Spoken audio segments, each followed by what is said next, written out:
Yes, guys, good evening, good evening, good evening. Ah, what a night. What a night to be a Liverpool fan right now. Apart from my camera being shit. What a night to be a Liverpool fan right now, guys. Liverpool winning 5-1, basically securing their quarter-final position in the Europa League this season. Tied done. And if that weren't good enough, news breaking tonight that Michael Edwards looks like at the moment that he's on his way back to Liverpool Football Club. Loads to chat about. Before we start, you know what to do, guys. Please go and smash that like button. Please go and hit the subscribe and share the video. All that good stuff, guys. We're on our way to 6K subscribers. Appreciate and bless up to every one of you who've helped me get where I am right now. I'm not me without you guys. Nothing happens without you guys. So you guys are the stars. Appreciate it. Let's try and get the likes up to 50 straight away. We're on 50 people in the house. Let's get 50 likes right off the board. We got Cal from Coppish joining us in a little bit as well. We'll go get his take on the game today, performance, and the Michael Edwards story that is breaking right now. But big up to everyone in chat, big up everyone in the house. Hope you're all doing good. Much love around here, guys. Thank you for joining. Late night vibes, late night vibes, midnight shows. You guys like these midnight shows, so we will keep it going. It's the managers in the beginning. Yeah, De Zerbi, man. What have I said about De Zerbi? He just did the good work of Graham Potter, and now he's being fanned out.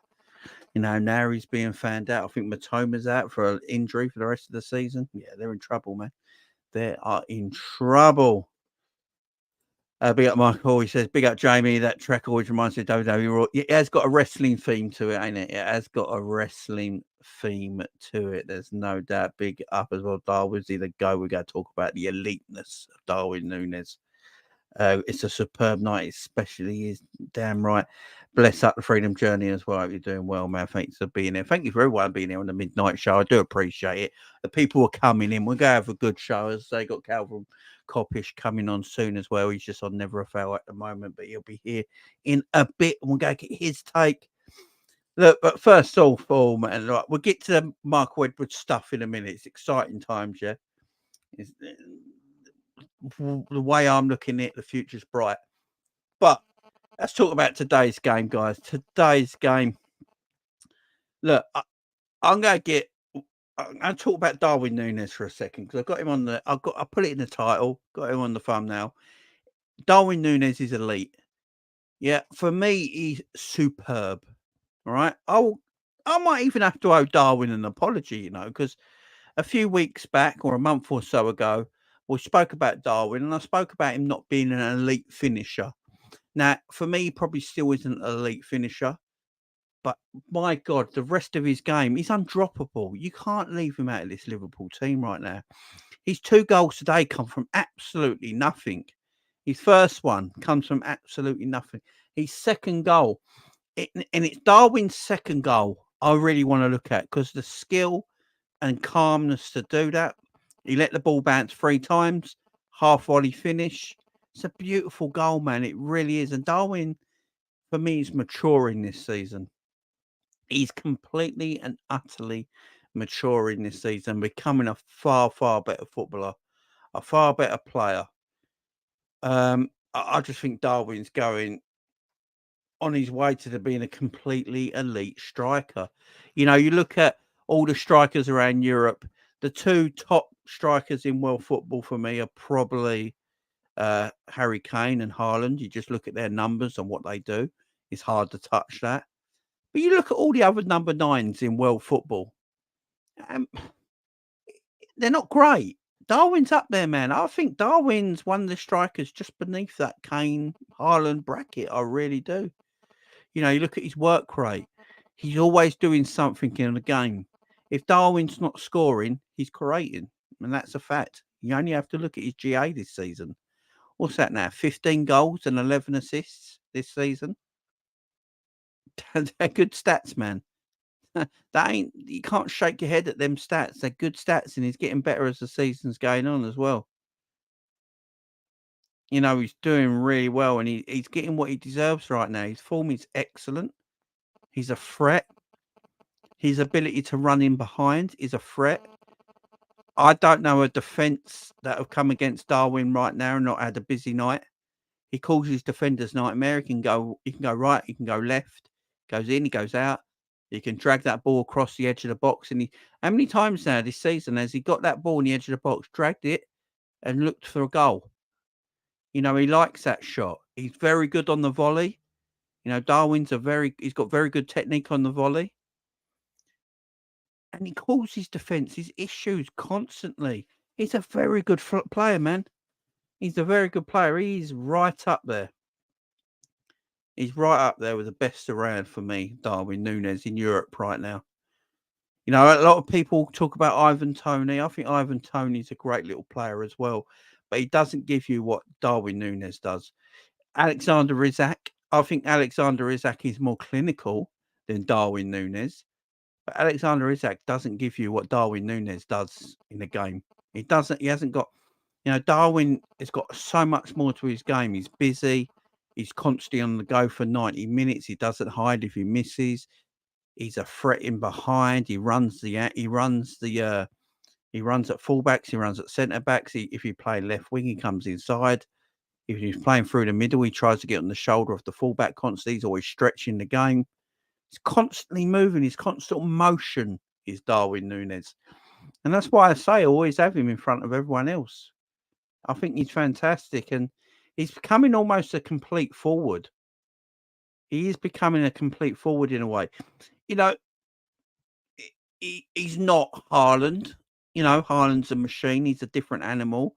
And he's not Harry Kane.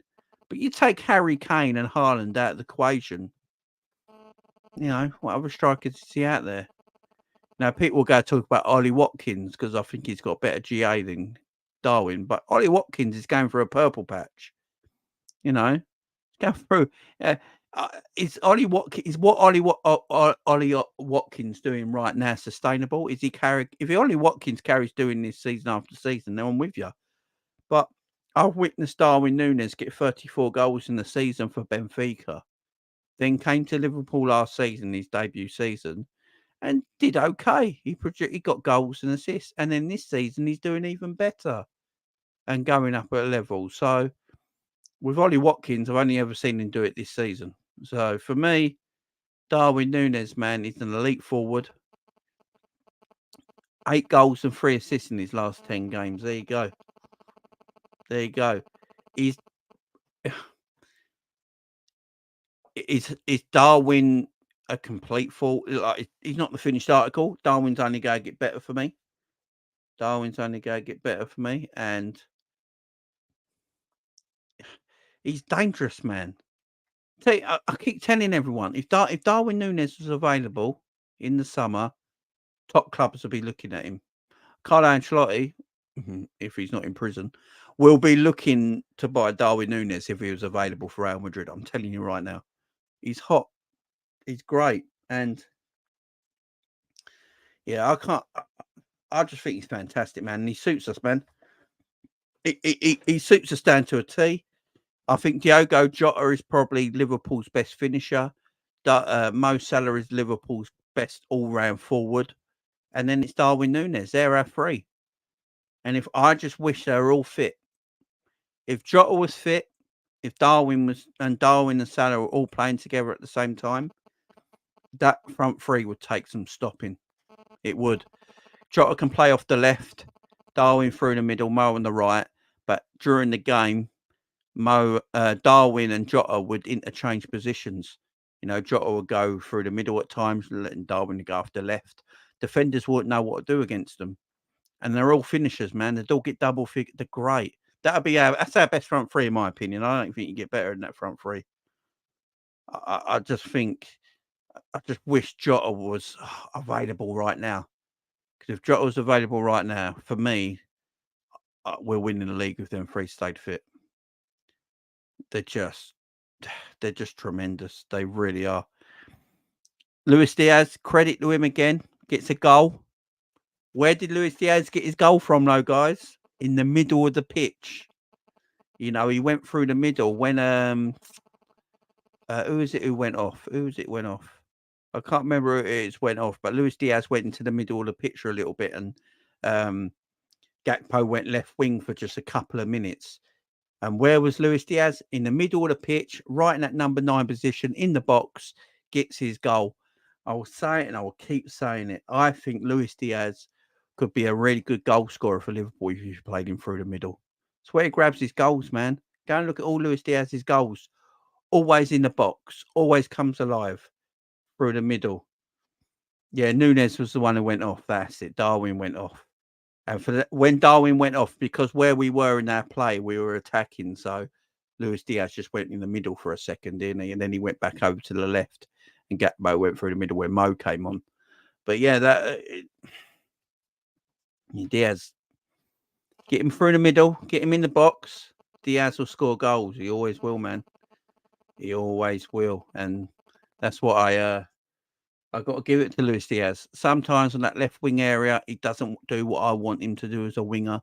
But you get Diaz in the box, the man comes alive. I don't know what it is. He just comes alive in the box, and he's a threat. You got to get him in the box as much as you can, man, with Luis Diaz. But Darwin Nunez again today, incredible. 2 amazing goals. You know, they keep trying to put his first one down because it was a goalkeeper mistake, I suppose, because it went in the middle. Doesn't matter. It was a tremendous hit and a tremendous goal from Darwin Nunez. And the second goal, which is obviously the best out of the 2, on the half volley, only letting the ball bounce 3 times, placing it in the corner. It was beautiful, man. Absolutely beautiful. Before we talk about the rest of the game, let's just big up people in the chat and see how you guys are doing. Hope you're all doing well. You never walk alone says a goal or assist every 85 minutes in the Premier League. Can't argue with that, man. Big up Daryl in the chat. You're doing well, man. Hope you're doing well. Big up Mickey says 23, 24 stats, GA 32, 10 in 36 games. Yeah. Wow. They're good, man. They're good. They're good. They're good. Definitely good, man. Definitely good. What did Ancelotti do?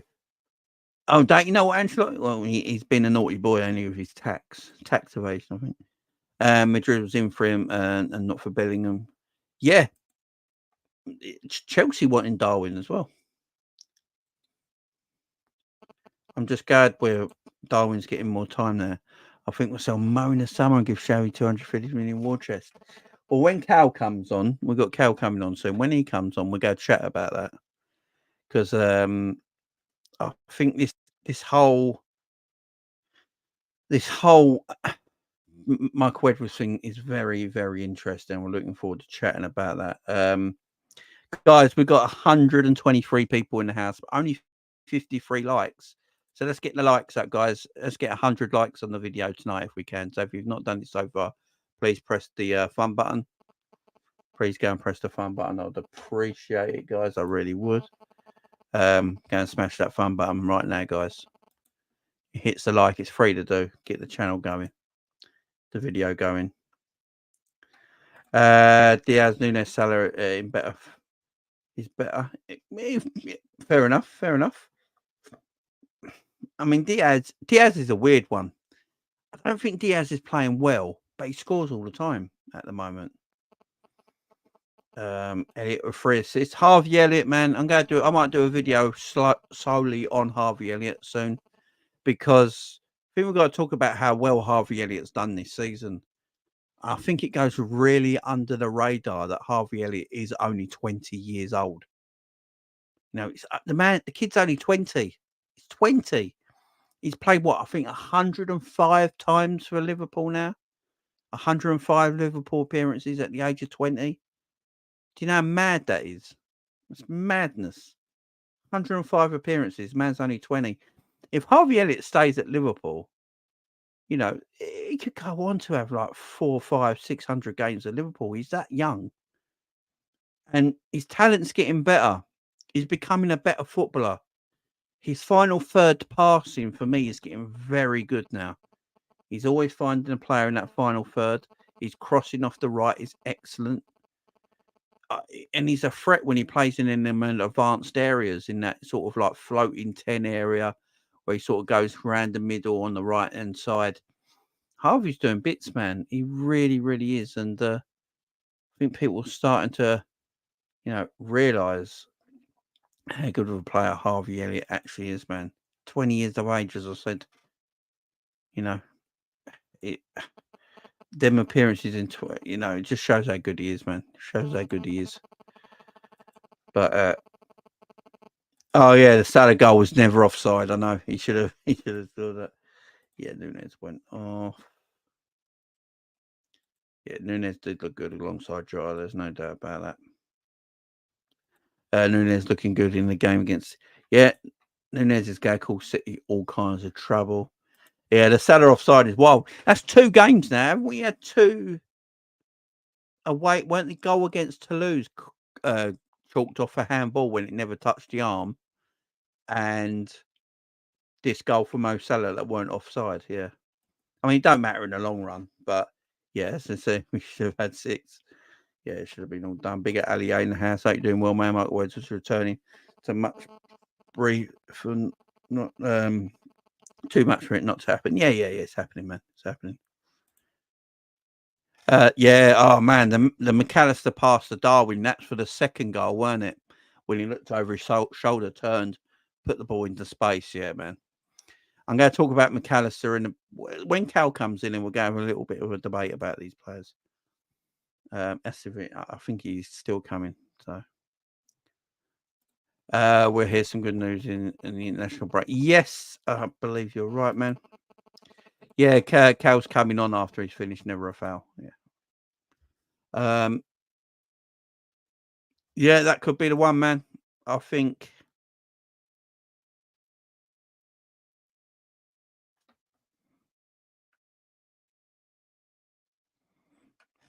Michael Edwards, Richard Hughes, Alonso, Trident. Yeah, in my opinion. Answer Jay mentioned you on Duncan Oldham's stream before. He said thank you. What did Duncan mention me? Ant? Sorry, I'm confused. Did Dunk mention me? Ant? Oh, big up the Dunk if you did, man. Why does Edwards talk to FSG if he isn't interested in coming back? Yeah, exactly. It's definitely happening. It's definitely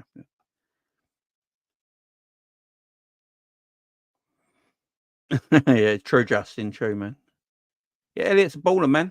Elliot's a baller. Elliot's had Danny Murphy. Oh, I tell you what, that's a shout. You know, people might not get it, but Danny Murphy was a good player, man. Danny Murphy was a good player. I think Rafa Benitez gave Danny Murphy a chance because Rafa Benitez sold Danny Murphy right away, if I believe rightly. He never gave Danny Murphy a chance, man. He never gave Danny Murphy a chance. Salah has Elliot under his wing. Yeah, man. Salah and Elliot are like that, ain't he? Like Elliot goes to him with everything. Salah told him, cut out dairy, cut out bread and all that. Cut out carbs and dairy. He's the best of the kids, him and Bradley. I agree.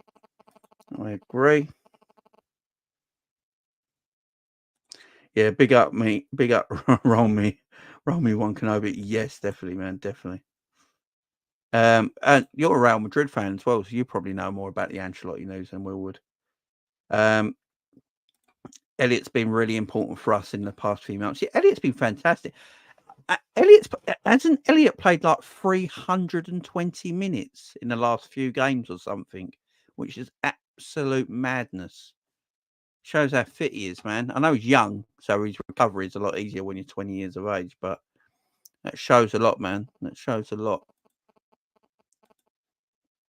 Big up Mr. Conway. They never draw the lines, man. Never. You said that, not me. Salah, nah, never offside, man. Never offside. They knew what they were doing with that Salah offside goal. I think they did as well, man. I think they did as well. Every time it's against us, they drew the lines every single time. They never do the lines, so annoying and suspect. Yeah, man. Totally. Cal is going off on never a foul. Is he? Was Cal saying a never a foul? Like when Cal comes over here, I'll have to ask him, man. I've sent him a link. He said he was doing this first, so yeah. And he will pop on. Yeah, pop on. I'll have to ask. What's Cal going off on, man? What's Cal going off on? Got to tell me. I've got to ask Cal when he comes on. Big up, my Maroon. Big up you. Both Nunez goals fantastic. Kelleher was great again. Yeah, man. Queen Kelleher, man. He's the perfect Alisson replacement, ain't he? That's what he is. He's the perfect Alisson replacement. And the problem is, can you keep Kelleher happy for the next 4 years? I believe you look at Kelleher, his attributes, his one-on-ones, he's fantastic. His one-on-ones, he's fantastic at. He's shot stopping, fantastic. He's dominating the area at crosses. You know, rarely see him fumble. And his footwork is immense, man. His footwork is amazing. You know, his kicking, I think he's better than Ali's, to be perfectly honest. I think he's more composed and technically better in that area. He's the perfect Alisson replacement. It's like a little clone. The problem is, can you keep Kelleher happy for 4 years till Alisson decides to leave Liverpool? That's the problem. But yeah, Kelleher, man, absolutely great. Great news about Edwards. Good day all round. Yeah, man, it's great, man. Obviously, we'll hear more tomorrow, but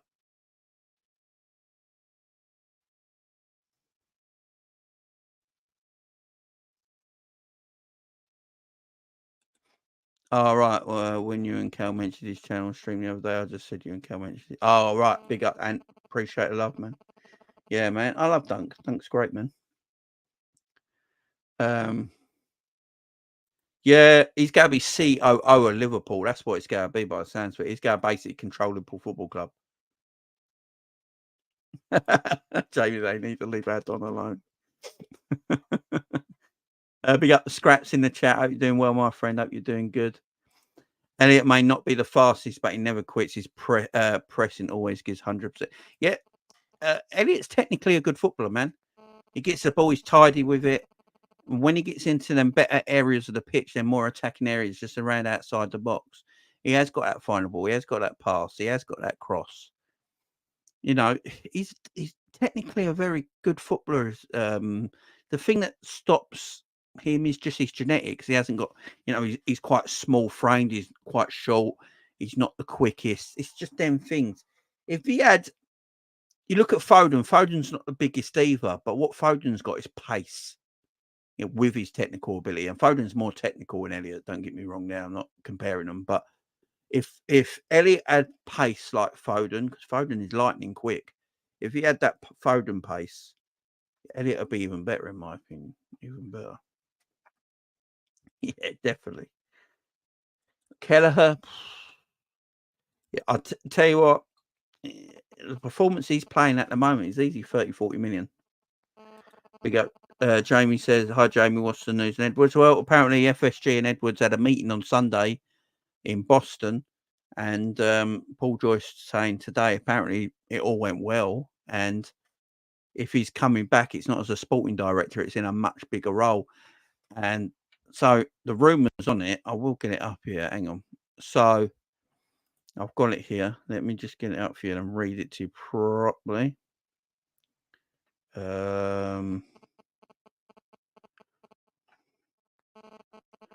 Let me find it because I have got it somewhere. Where did I put it? Where do I put it? Michael Edwards has made it clear that he will not be a sporting director again, and the fact that FSG knew that and still pushed to meet him indicates they are promising a wider role. So apparently the role they're offering him is basically he's going to be in charge of all the data, research, hiring a sporting director, hiring a manager. So pretty much puts him in charge of the whole Liverpool Football Club, really. And FSG will just be like the owners. They'll be like franchise owners. Michael Edwards will basically run the football club. Major breaking news has surfaced this evening from multiple sources regarding Michael Edwards, FSG, and Xabi Alonso. There's apparently rumours out there that Michael Edwards wants Richard Hughes as sporting director and Xabi Alonso as manager. That's the way he's looking at it. Also, the thing we do know from Michael Edwards, I think he'll be a lot more ruthless. Why am I so yellow? I think he'll be a lot more ruthless. You know, we know Michael Edwards wanted to get rid of players when he was sporting director, but he couldn't. I think now he's not sporting director. I think he'll be more ruthless, man. I think you see more people being sold if they're not doing the job. Oh, when he got winded. Yeah, man. When he got winded, yeah, everyone was a bit, but it was all right, man. Yeah, that's fair enough. I mean, Alisson is the best in the world at the end of the day, though, man, ain't he? I'm going to talk about the Trent stuff in a bit. Because I don't particularly agree with what Trent said.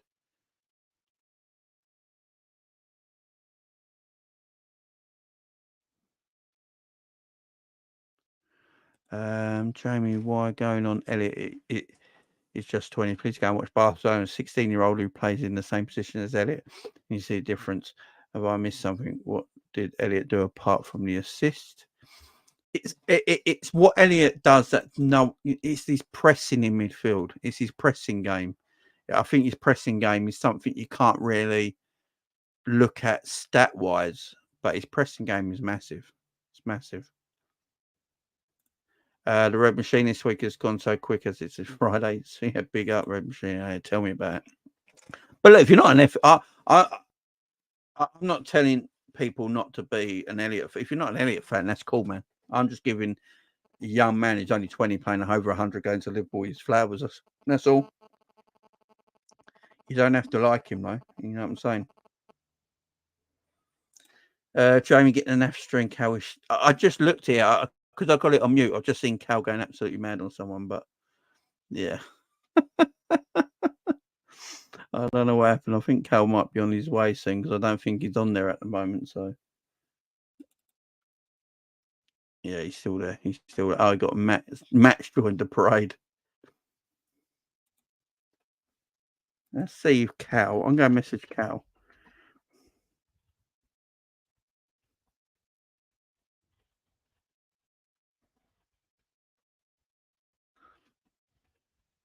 Let's see if Matt wants to join as well. So I'll just message Cal to see if Matt wants to join as well. All right. They'll be here when they're here. Yeah, I've seen going mad. I'll have to ask him what happened, man. But yeah, Fozzie in the chat. How you doing, Fozzie? How you doing well, man? He's young Jay's playing with emotions at the moment, so of his quality. When he gets older, he'll get better. Elliot, that is, yeah, Elliot, exactly.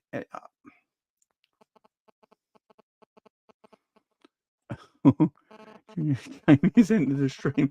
Who? And the rumours is right. Klopp and Edwards didn't see eye to eye. It is mad. It is a bit nuts how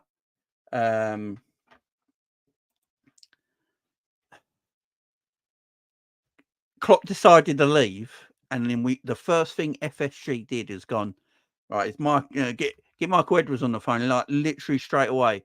Like Klopp left, and I bet Mike Gordon was like, Michael, is that you? Yeah, can you talk? Yeah, he's gone. Yeah, Jurgen's leaving. Yeah. All right, speak soon. Yeah. That was Gordon in the corner. Mike Gordon in the corner of the room. You know, corner of the office. You know, just getting on the floor, getting a little phone call.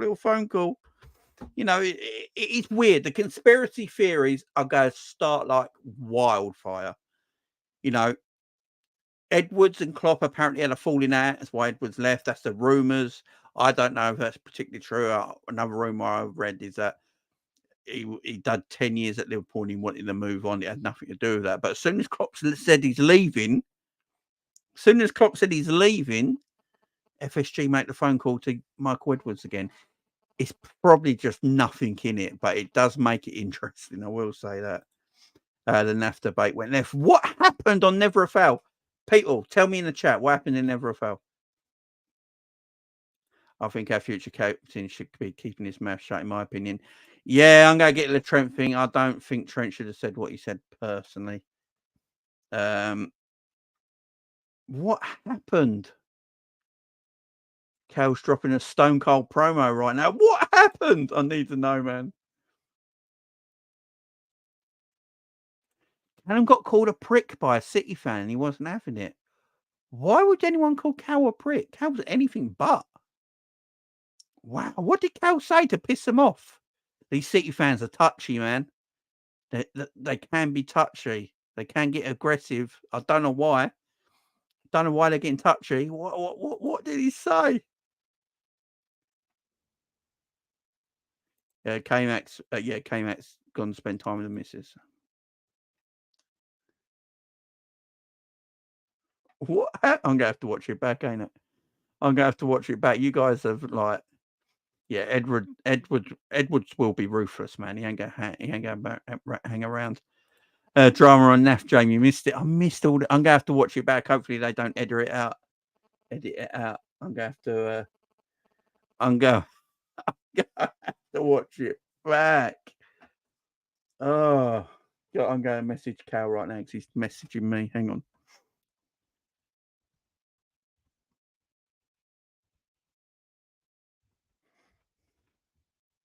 Hang on, guys.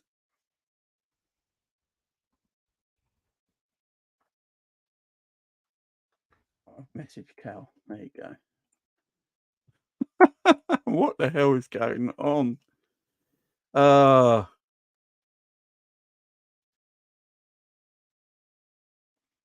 It kicked off. My man Cal will stick up for himself, though.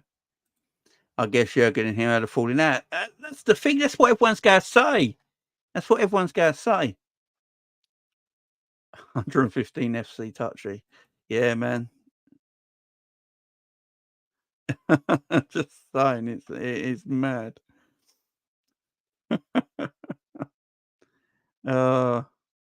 Cal's not happy the Mancunian called him a prick. Why would anyone call Cal a prick, man? That's madness to me. Absolute madness to me. Oh, hang on. I've just got their stream up, guys. I've just got their stream up. This is madness to me. This is... What is going on? Is Callum still going? I love the fact that Callum looks like he's gone and got Matt as backup. It's like he went and got Matt as backup. What is going on, man? What is going on over there? Much love to him, though. Much love. Yeah, I couldn't do YouTube. It'll get way too comfy with disrespect. That's what, Matt. Guys, why do you reckon my channel, I never have any of this? When was the last time we had any confrontation on my channel? I don't have confrontation, man. I don't like... This is what I was speaking about the other day with football banter. It gets too serious. Fans are getting too serious now on YouTube, man. Just chill. There's no reason to call someone a prick. Do you know what I mean? You know, you just got... People got to chill out. It's football. Yeah, we're emotional, but my God. Yeah, it's... yeah, it's stupid, man. It don't make no sense. I don't get why people... You know what, guys? Here's one. I whisper this quietly into the microphone. I sort of want Liverpool to win on Sunday, right? But the winning goal, the winning goal is a dodgy call by the referee, and I want to see the fume. I want to see the pissed off Mancunians coming online. I want to see the... I want Liverpool to win the game against City on Sunday, but the winning goal is a ref mistake, like the Forest goal, yeah? And I want to see the fume. I want to see it kick off. I want to see the rage. Everyone getting online. Oh, Liverpool got the refs in there, but I want to see it, man. I'm here for it, man. I'm here for it. Oh, Jamie, you need a backup cow like the wise man. Oh, I'll do the Pawayman. Jesus Christ. This cow's still going off. Hang on. I'm going to play it a minute, guys. Everyone quiet. Hang on.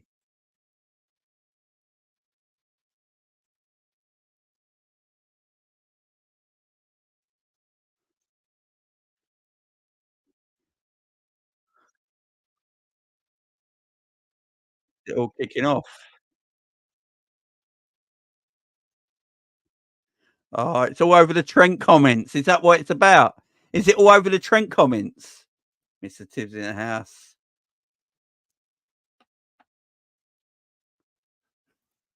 Cal got rattled because Cal said Liverpool fans swarm the streets in trophy parades, unlike City fans. But it's true. It's true. uh, yeah, I agree. I agree. She's got. I'm trying to go get Alice on for the Man United Liverpool FA Cup game. I like her second channel. Is it Alicia or something like that? Where she talk. Yeah, I'm with you. Good football YouTuber, man. Even though she's a Man United fan.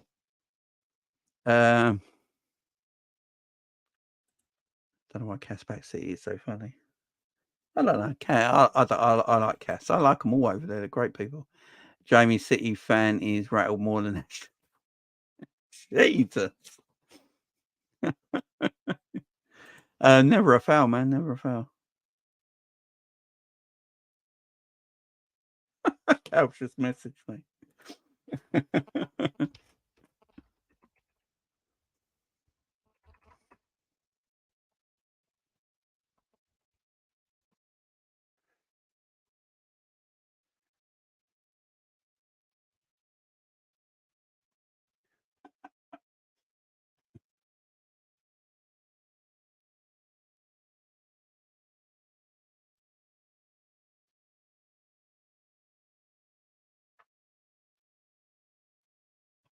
It's all kicking off. It's hilarious. This day is becoming fantastic. We've got football YouTube meltdown. We have got Liverpool winning 5-1. We've got Michael Edwards coming back. That's just chill, guys. Just sit back and relax, man. This is a great day. This is beautiful. They're getting City fans are getting do you think City fans are getting a bit irate, guys, because they know Liverpool could beat them on Sunday and win the Premier League? Do you reckon because why would they be getting irate? You know, what's Trent? You know, Trent's comments were just, you know, did I don't like personally, I don't think Trent should have said anything because Trent's not playing. So Trent can't back it up because he's not playing on Sunday. So that's why I'm like, Trent, don't say anything. You're physically not playing. But then the article comes out of 442 magazine. Now, Trent could have said this in the 442 magazine in that article months ago when Trent was fit. Because this happens sometimes. Trent could have done that article of 442 magazine months ago. Yeah. But it comes out now because the magazine comes out.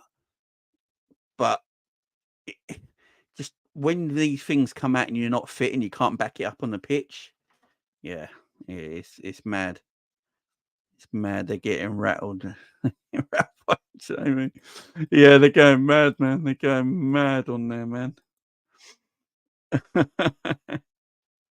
Yeah, I just wish Trent didn't say it. I think Trent's right on a personal point of view. But I do. The only thing, like, I'm not one of them Liverpool fans, and maybe this is why I'm not a popular Liverpool YouTuber. But I think it's a little bit of a myth that Liverpool don't spend money. I do think it's a bit of a myth because, you know, if you look at all our great players we've had in this Jurgen Klopp team, you spend money buying them. Do you know what I mean? So I think it's a myth that Liverpool don't spend money. We don't spend money on the size of Manchester City and Man United and Chelsea. That is true. Yeah. But we do spend money. It is a bit of a myth. I just think I get what Trent's saying because Trent's a Scouser. Trent's a Liverpool fan. So for Trent, it does mean more. So if you're speaking as Trent Alexander-Arnold, for him, as a Scouser and a Liverpool fan all his life, and his family all Reds and everything like that, and all he knows is Liverpool, for him it will mean more because we haven't got the financial muscle of Manchester City. So it will mean more to him.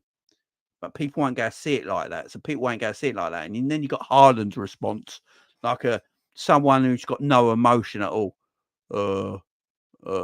I won a treble and he hasn't. So I'm pretty happy. Like sitting like that. Yeah. It's like they dosed him up with something before the interview. Yeah, Elon, come over here, son. Come over here. Can you just take these 3 tablets before we do the interview? Yeah, cool. Well, why not? Okay. And he's just like that in his chair. Yeah, well, I won a treble and he hasn't. And yeah, I'm pretty happy. Yeah. So tell your face, Haaland. You look miserable. What did they give you before this interview, man? Like, what did they give you? He said, yeah. Yeah, I won a treble. Yeah. It's like, wow. Okay, Haaland, you don't look great. Big average, man. Get your point about the spend where West Ham have a higher net spend since Klopp joined. I think the thing with net spend is really don't exist because you buy people in installments. That's the problem. So like Liverpool didn't sell. Say you sold 120 million pounds worth of talent, and you bought 200 million pounds worth of talent. So you made a net spend of 80 million quid, yeah. But the problem is you didn't actually get all that money of 120 million because everyone who's buying players usually buys players in installments. Like Cody Gakpo, when we bought Cody Gakpo, his transfer fee is 40 million quid, but the first payment was £4 million. Do you know what I mean? So net spend thing is a bit hard, but I get what you're saying but also at the same time, say Liverpool spent 300 million last summer, but they sold 200 million. Yeah. Then Liverpool would have had a net spend of 100 million, right? Which would have been still quite low compared to other teams, even teams beneath us, right? But at the end of the day, Liverpool still spent 300 million. Do you see what I mean? That's why I don't. And if you look at teams that spent less than us, like people like Burnley had a reasonably same net spend as Liverpool this summer, but I don't see Burnley buying Mac Allister, Szoboszlai, Wataru, Endo, and Gravenberch. Do you see what I mean? It all depends what you buy. Like I could buy 5 Porsche 911s, yeah. I could go out and buy 5 Porsche 911s, yeah. And my next door neighbour can go out and buy the same 5 Porsche 911s, right? But he spent 100 grand more in total on them 5 Porsches than I did. Does that mean he did better because he bought the same 5 cars I bought, but he spent 100 grand more? Or did I get the better deal buying the 5 same cars he got, but I spent 100 grand less? Do you see what I mean? It's like when you're going for a hotel. I'm sure everyone uses that Trivago or something like that when you search for a hotel, and like 4 different companies will give you 4 different prices for the same hotel. And you go obviously for the cheapest one. Who wouldn't? You go for the cheapest option, yeah, for the same room, right? For the same room rate. But someone else will get the same room in the same hotel you got, but they just went with the first offer of like 200 quid a night, but you're spending 75 quid a night on the same room. You got the better deal. It's like that in football, yeah. You know, Liverpool rebuilt their midfield for the same net spend as Burnley spent, and Burnley are going to get relegated, and Liverpool could win the title. That's what it's about. It's about how you spend your money. That's why I don't always go on this, what you spend. Look at Chelsea. Chelsea are going to be 90. Chelsea have just come out today and said they've lost 93 million this financial year. They have lost 93 million. They have spent 1 billion British pound and they have lost 93 million. They are going to finish mid-table. They're not going to be in Europe. They're not going to get the financial needs for Europe next season, which means they're going to make even more loss next season. Next season, they could lose between that and £100 million again, and which means they're going to have to sell a lot of their talent, or they're going to get done by FFP. It's all about smart spending, man. It's all about smart spending. But big up to you, Average Man. Big up to you, man. Also, much say great channel, Jamie. One of the realest ones, and a good crew and community too. Yeah, man. Big up to you. Thank you very much. I appreciate that. And the community is goated, man. I love the community here. My community is goated, man. We don't mess about. No messing about around here. Right, what Monster's going off as well now. This is massive. They're still live, man. Cass ain't stupid, he knows what he's doing.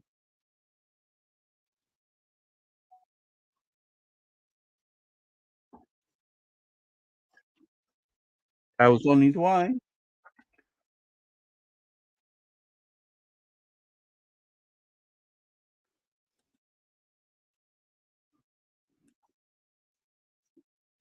Oh, man, they're so angry over there. A fire sale at Chelsea, you know what I'm saying? You know what I'm saying? But yeah, big up to everyone in chat. And we're only on 70 likes. What's going on here? 100 likes, guys. Come on. What are we doing? Well, like, literally, what are we doing? Let's get 100 likes. What are we? I'm giving you some gold. Giving you some gold. What else we got here? What else are you saying?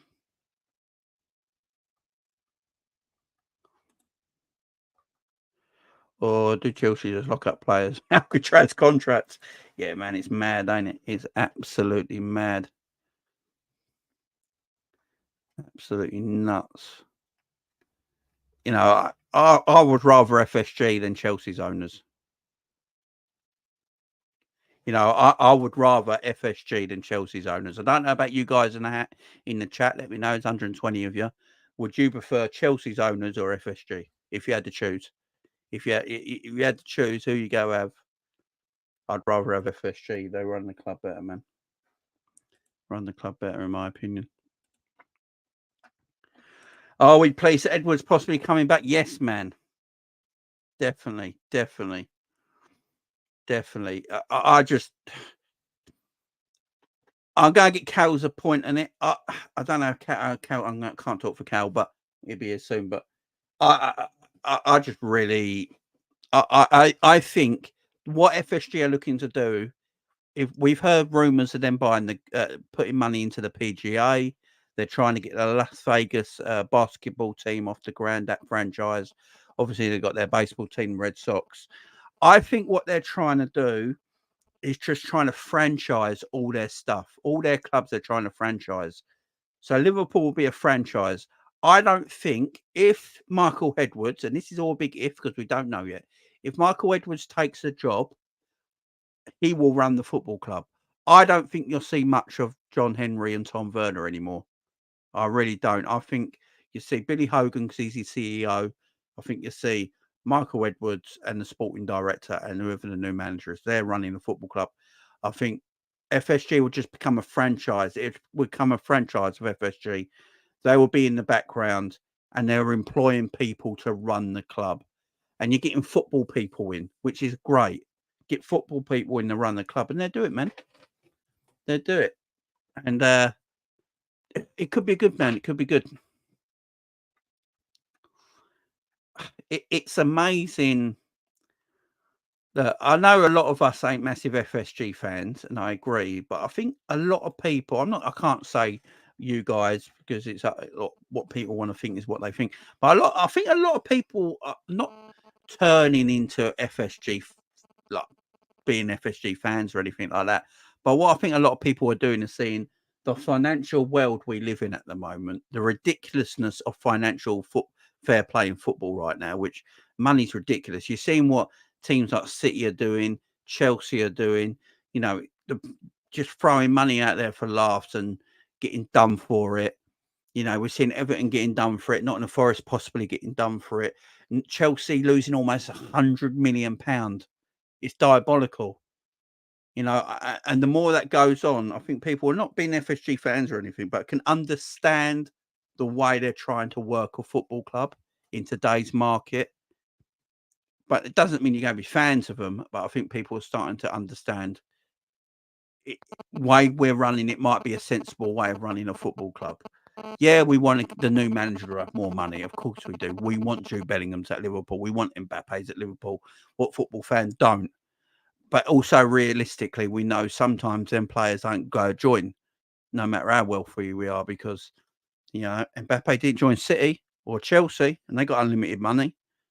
You know, Jude Bellingham didn't go to City. He went to Real Madrid and they got unlimited money. So it's not always that factor. Do you know what I mean? But I can't speak for all you guys. You like and hate whoever you want. Just my opinion. Just my opinion.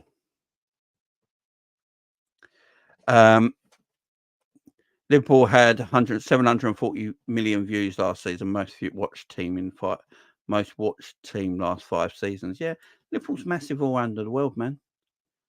They're massive all around the world. I actually think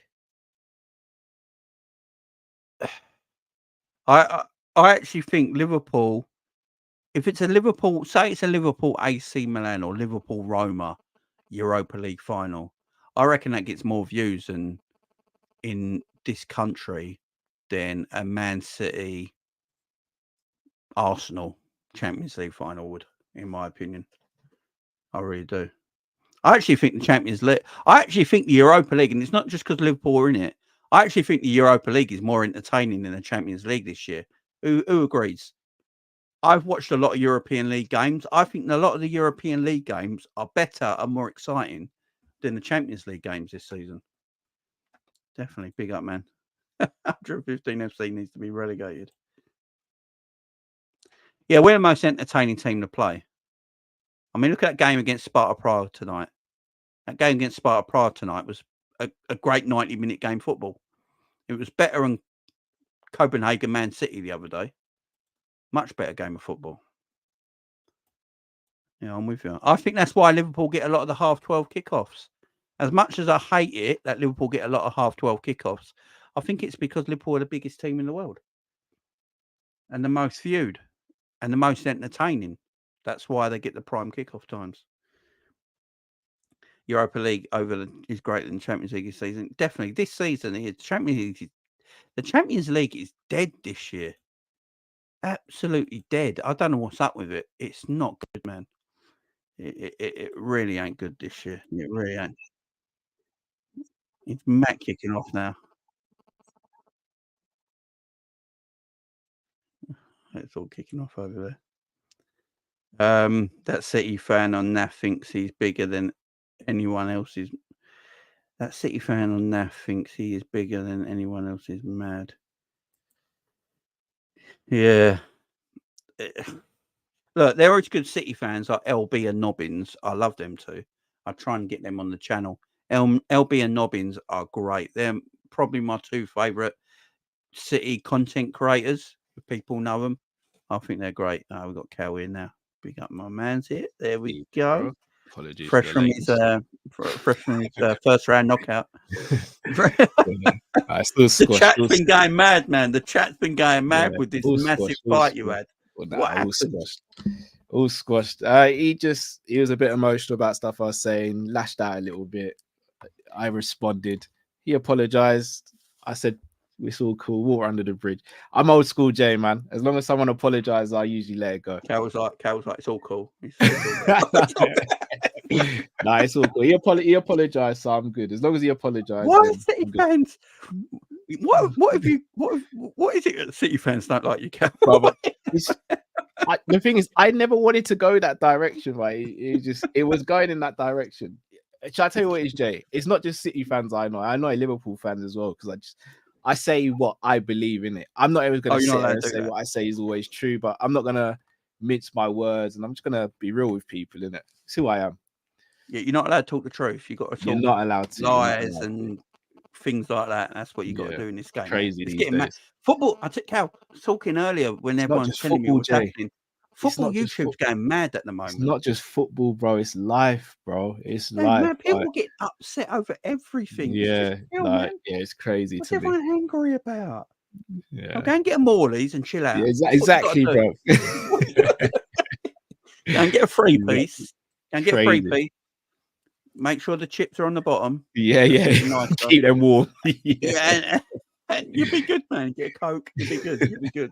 You'll be loving it. Anyone that's getting a bit down, that's what you got to do. Exactly. $9.99, free piece, a can of Coke. You can't go wrong. So, man, what a night tonight. Massive win. Kanate not injured, thank the Lord. Is he? Yeah, is he definitely? Because again, I was at work, so I couldn't even catch the game. I saw. Klopp said it's precautionary. Okay, I saw the first 3 goals. I've not seen the others. I heard So Salah Klopp- did Salah had a goal robbed as well or something. Salah was about a yard onside, and they said it was offside. Wow, haven't they got VAR though? Huh? They've got VAR, right? Well, apparently. I think they use it when they need to now. But yeah, Salah was onside. Canate pulled up, and we're all shit, because I was a bit angry that Klopp kept him on for so long when we were 3-0 up, and then he pulled up, and then the physios came over and they didn't look too concerned, and then Canate just got up and actually walked quite quickly off the pitch without limping, and then Klopp said it was precautionary because he said if Canate stayed on, he might have done his hammy. So it's precautionary, and they say it's like we'll just see how it is for Sunday. So at least that's something. And then Darwin went off because he was just rested, and Joe Gomez went off at half time, which confused a lot of people. But I don't know. I'm all right with it. I would have thought Canate would have come off at half time. I thought him and Virgil would have done 45, especially going in 3-0 at half time as well. Like I was hoping to see Musialski and a couple of the younger players, to be honest. Musialski's never getting a game. He's never going to play for Liverpool, is he? It's just Klopp took him as a piss take. Yeah. he probably watches Coppish in this channel and was like, I watch this, boys. I'm going to let Callum think that Musialski's going to get some game time. Go and tell your dad you're on the plane. Go and tell your dad, get him over. It's going to be great. You're going to get a few minutes. I left him on the bench. We're 4-0 up. He could have brought him on. Facts. He could have. But look, Darwin Nunez, man. Something special about that. I think he's a special talent. He really is. I was saying it earlier that Haaland and Harry Kane away with strikers in this day and age. They're the two of the elite of forwards in number 9 position. Underneath that, though, you might have to start putting people like Darwin and that underneath it, because his all-round game, it's not just his finishing. I don't think he'll ever be an elite finisher like them two, but he's still a good enough finisher to get 20 plus goals a season. Yeah, absolutely agree. And his all-round game, his pace, his running in behind, his hold-up play has got so much better now. His link-up play. What do you reckon? I do think he's going to be, the longer he stays at Liverpool, learns the game, I do think he's going to be an exceptional talent. Yeah, so here's the thing. His first goal, I think the keeper should have done better, but I still rate him for taking a shot, and it's on target. So it is what exactly. His second goal was beautiful. Like, to take it on in at that time, and the finish was beautiful. Like, rate it fully. I've now come to the realization that Darwin isn't going to be a Harry Kane type finisher or a Haaland type finisher, but I can live with that. Do you know why? Because of the other things he brings. And if Salah's available, if Jota's available, then it works. I still think we're going to have games where we come away from it, we're like, how the hell did Nunez miss that? But we're also going to have games where we go, how the hell did Darwin score that? So we've got to take the rough with the smooth. For me, Darwin's the least of our worries, especially from an attacking standpoint. For me, he's our third best attacker. There's an argument to say he's our second best attacker on his day. So Darwin is going from strength to strength. And it's little things today where I saw the defense pass the ball back to the goalkeeper, and Nunez is chasing it down. Nunez is going, you're not running, you're not just taking it calm here. You're gonna have to rush this. That's what I was missing when he weren't there, because that just ignites the rest of the team. Because if a keeper's going long, where's it going to go to? Virgil and Canate. Who's beating them two in the air? No one. So it's back to us again. So it's little nuances like that in the game. And again, everyone knows I wasn't Darwin's biggest fan. I'm still not going to sit here and say I'm his biggest fan. But one thing I've always done with Darwin, I've respected him from day one, because he's always putting 100% effort. He never, ever hides in games. There is not one game I've sat there and gone, Nunez doesn't look up for it today, or he doesn't want it. The guy wants to fight for the badge and fight for the club every single minute of every game he plays. Everything else after that, I can live with, man. Yeah, I'm with you, man. I'm with you. And if you look at the new age of footballers right now, you look at the new age of strikers, Darwin's right up there. A lot of people talk about Osimhen and that. Darwin, Osimhen, these kind of strikers, they're the new wave coming through. Yeah, they might not be Haaland's just that genetic specimen that just can put the ball in the back of the net from any angle by the look of it. And he's like 6'4" and he's massive and, he's a machine. But Darwin, it's Darwin's, he never gives the defence a second on the ball. I don't think there's a centre-back that's come against Liverpool this season if they played Darwin that's had a quite easy game. No. Darwin's he's constant motion, ain't he? All the time. And I love his passion as well. I absolutely love that man's passion. And it goes through the team, man. But there's one.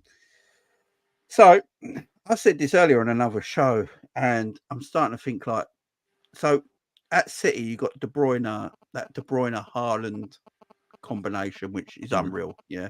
We put that level 1 elite. Yeah. Are we starting to see a similar thing between Mac Allister and Darwin? No.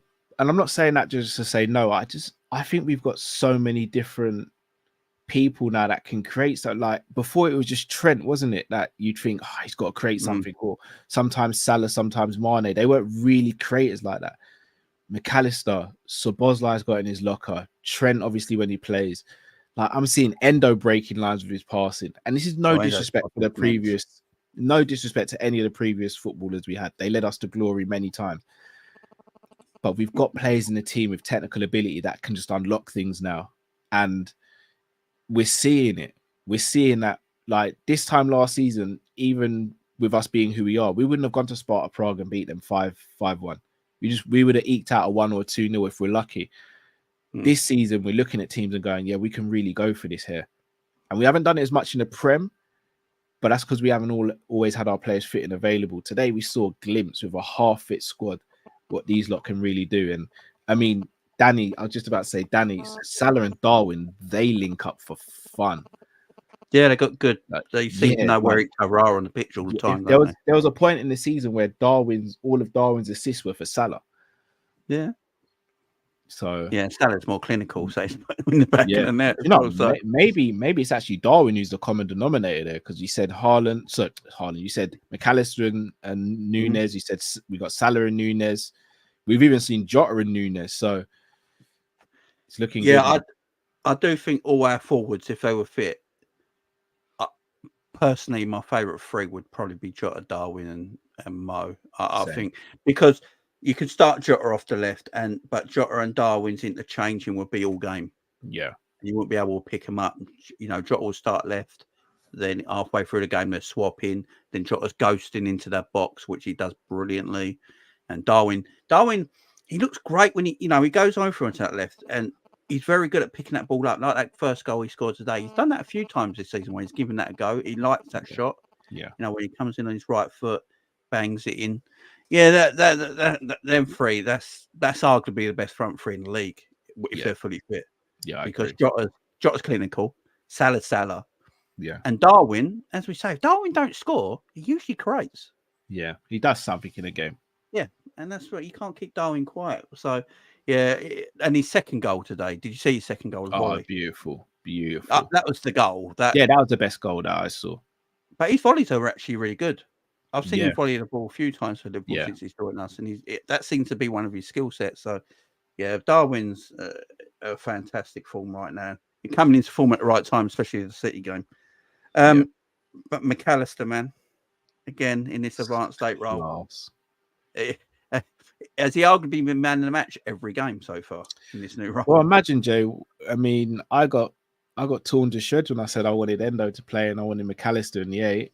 Lo and behold, we see Mac Allister playing his natural position, and what do you know? The guy's playing phenomenally. Yeah. Sometimes football's a very simple game. Who would have known? Put a DM in DM. You know what I mean? Like sometimes football's a very simple game. Play players in their best position, you get the best results 9 times out of 10. Mac Allister is showing us what Mac Allister was doing at Brighton and what he does for Argentina. The guy's absolute class. Like, and his football IQ about his game. His football IQ as well. It's top notch. He just knows when to slow down and speed up the tempo, when to play it easy, when to hold on to it, when to pass it quickly. He is such a complete midfielder. He is so good, man. Like, I went out on a limb at the beginning of the season. I said that So Bosley may have more moments this season, etc. But I think come the end of the season, we're going to look at Mac Allister and say he's going to be our signing of the season because of the price and what he'll do. I fully stick by that. And even his penalty, again, everyone knows how much I love Salah. I've said it. The moment he came to the club, he's penalty taker for us. He's our best penalty taker. He took penalties for Brighton. He's taking your penalty for Argentina and shootouts and all that. He's cool and calm, man. He's cool and calm, and you don't got that Milner. He takes Milner penalties like Milner did. You know when he took Milner always looked down, concentrated, and just did his thing. And Mac Allister, I'm glad Darwin didn't actually take it because Darwin might have been I need to get my I need to get that thing back where I missed last one. But no, Mac has to take it. That looks like it's been spoken about behind the scenes that Mac Allister's on the pitch and Mo ain't. Mac Allister take the pens. I should hope so. But Endo, Matt, look, I spoke about this at the Forest game for the review after the Forest game, and I keep saying it. Two things I love about Endo is one, the first one, his build-up play as a DM is excellent. It's so underrated part of his game. Today, I'm seeing him get the ball in a half turn, leaving the midfielder and playing the ball. He always makes a positive pass. Yeah, or at least tries to. Yeah, sometimes it won't work, but I don't care if it don't work because he's doing the right thing. You know, sometimes, not every hot, beautiful pass always, like De Bruyne always looks at the perfect pass most of the time to get it. But if he doesn't get it, no one slags him off for it because it's the right ball. Yeah. And Endo's trying to do that all the time. And the other thing Endo is pressing. That goal against Nottingham Forest wouldn't have happened if Endo didn't press and win the ball back. Facts. And Mac Allister wouldn't. And also Mac Allister had time on the ball to play that ball because Endo kept the press. Yeah. He didn't leave the space. So he kept the press. They couldn't get near him. And Mac Allister played that ball perfectly. Yeah. Endo's been... Yeah, I still don't understand why Liverpool club shop have not made Endo gum shields yet. They're sleeping on a commodity there. They would sell out, man. They're sleeping on a Endo commodity. time on the gum shield. Oh. Here's the thing with Endo. We're gonna really know just how great or how close to being great Endo is this Sunday, I believe. Oh, he's going up against the best, don't he? For me, not even to put too much pressure on him. I actually think the result depends on how well he plays. If I'm going to be honest, because if he can make a stamp of authority in that midfield, then I think we can really get at this City team. Because defensively they're not great. Attacking wise, City are brilliant. Foden's fantastic. Haaland is arguably the second, in my opinion, the second best finisher in world football. Doku is very tricky. Like De Bruyne is for me the best number 10 in the world. So an attacking standpoint, they're fantastic. But also you look at Rodri as well. But if we can get at their defense, Ederson's got a mistake in him and he's not the greatest of shot stoppers, and their defense hasn't been great this season. But I do think Endo is the key to that, if I'm going to be honest. Well, Endo and Mac Allister. Yeah, I think Endo just gives us balance as a team. It gives you that natural balance. But my worry is, and I said this earlier on another show, is that if Klopp gets all his midfielders back and he gets Curtis Jones back, who he absolutely loves, does Klopp go back to Mac Allister in the 6, Jones on the left and Szoboszlai on the right? Because does he leave Curtis Jones out of this team? And if he does, and Endo stays the DM, then one of Mac Allister or Szoboszlai is sitting out for Jones, aren't they? Jeez, that's a tough question. He plays Jones all the time when he's fit. He does. See, it's a very good point. I don't know what he does. In my opinion, I wouldn't drop the midfielders if they're playing well. Oh, Doku's injured. Okay, I didn't know that. I don't wish injury on anyone, but that has fallen quite nicely for us, if I'm going to be honest. Jay, I don't know what Klopp does. LA's taking the you know what I'm like, Jay. I love Trent, but Trent's in rotation in midfield for me, because the more you rotate your midfielders, the fresher they are when you need them. And they're the engine room of the team. If the engine's fresh, then the rest of the team's fresh, and the team wins more games than they lose. So I would play it on merit and availability. Jones for me when he comes back from injury, unless Mac Allister falls off a cliff regarding form or anything, then Mac Allister keeps his spot, Endo keeps his spot, and Herrera's right centre midfield keeps his spot. If I'm going to be honest, there's an argument to say that Szoboszlai shouldn't even be the starting right centre midfielder right now. It should be Harvey Elliott as well. But that's not a conversation most people are going to want to entertain. Harvey, I said this earlier in the show when he was on Never Failed that Harvey's. Well, I think we forget Harvey Elliott's 20 years old. 20 years old, and was he played 105 games in Liverpool now? Crazy. That's just mad to me. And Harvey Elliott's again today when he come on. I always think Harvey picks the right pass when he's up in that right-hand side of the pitch. You know, he pulls the ball back, he plays the right pass, like he presses well in that area of the pitch.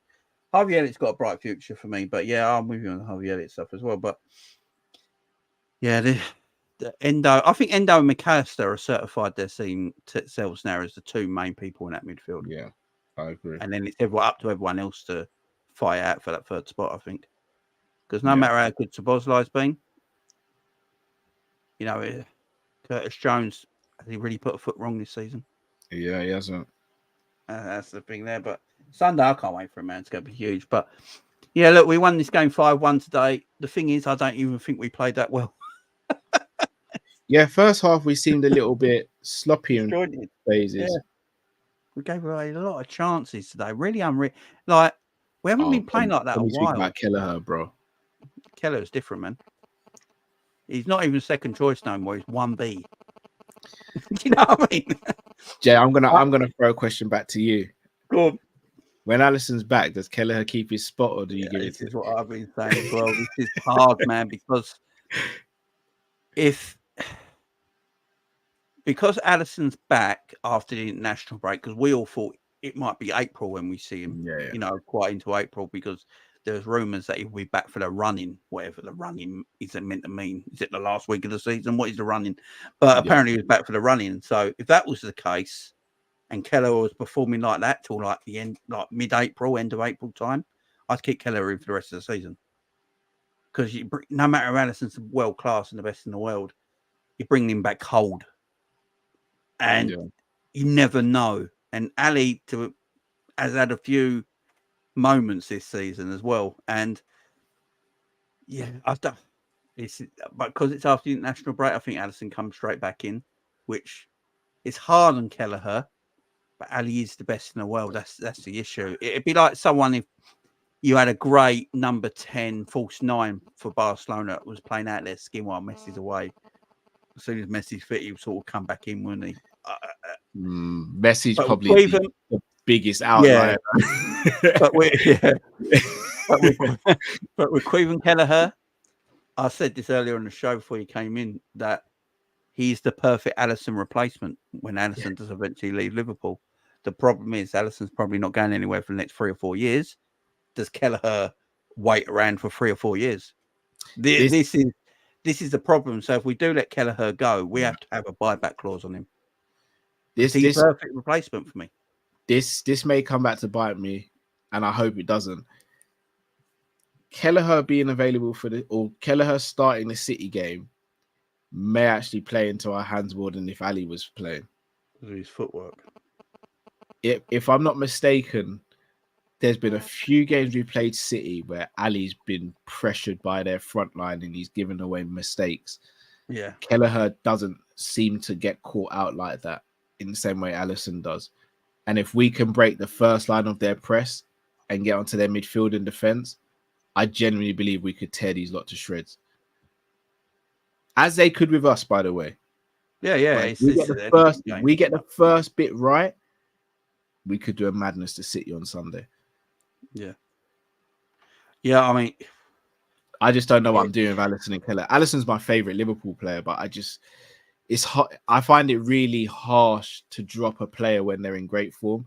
But again, with Kelleher, the form he's in, I don't know if it's sustainable because he's operating at, I think the chances he's conceding is like 5 XG and he's only letting 1 goal. I don't Four think you can games. perform like that for the rest of the season. That's almost like God tier level. Yeah, he's performing at a high level, but also at the same time, you see his performances are not luck either at the same time. You can see he's a good goalkeeper as well. You know, when you watch a goalkeeper, you're like, no, they're just being lucky here. You know what I mean? Yeah. That's, you know, Mignolet at Sunderland. He looked great at Sunderland because he's having a but we shot knew, shot after shot after shot after shot Yeah. constantly. So he looked pretty decent. Comes to Liverpool when that doesn't happen and he don't look great.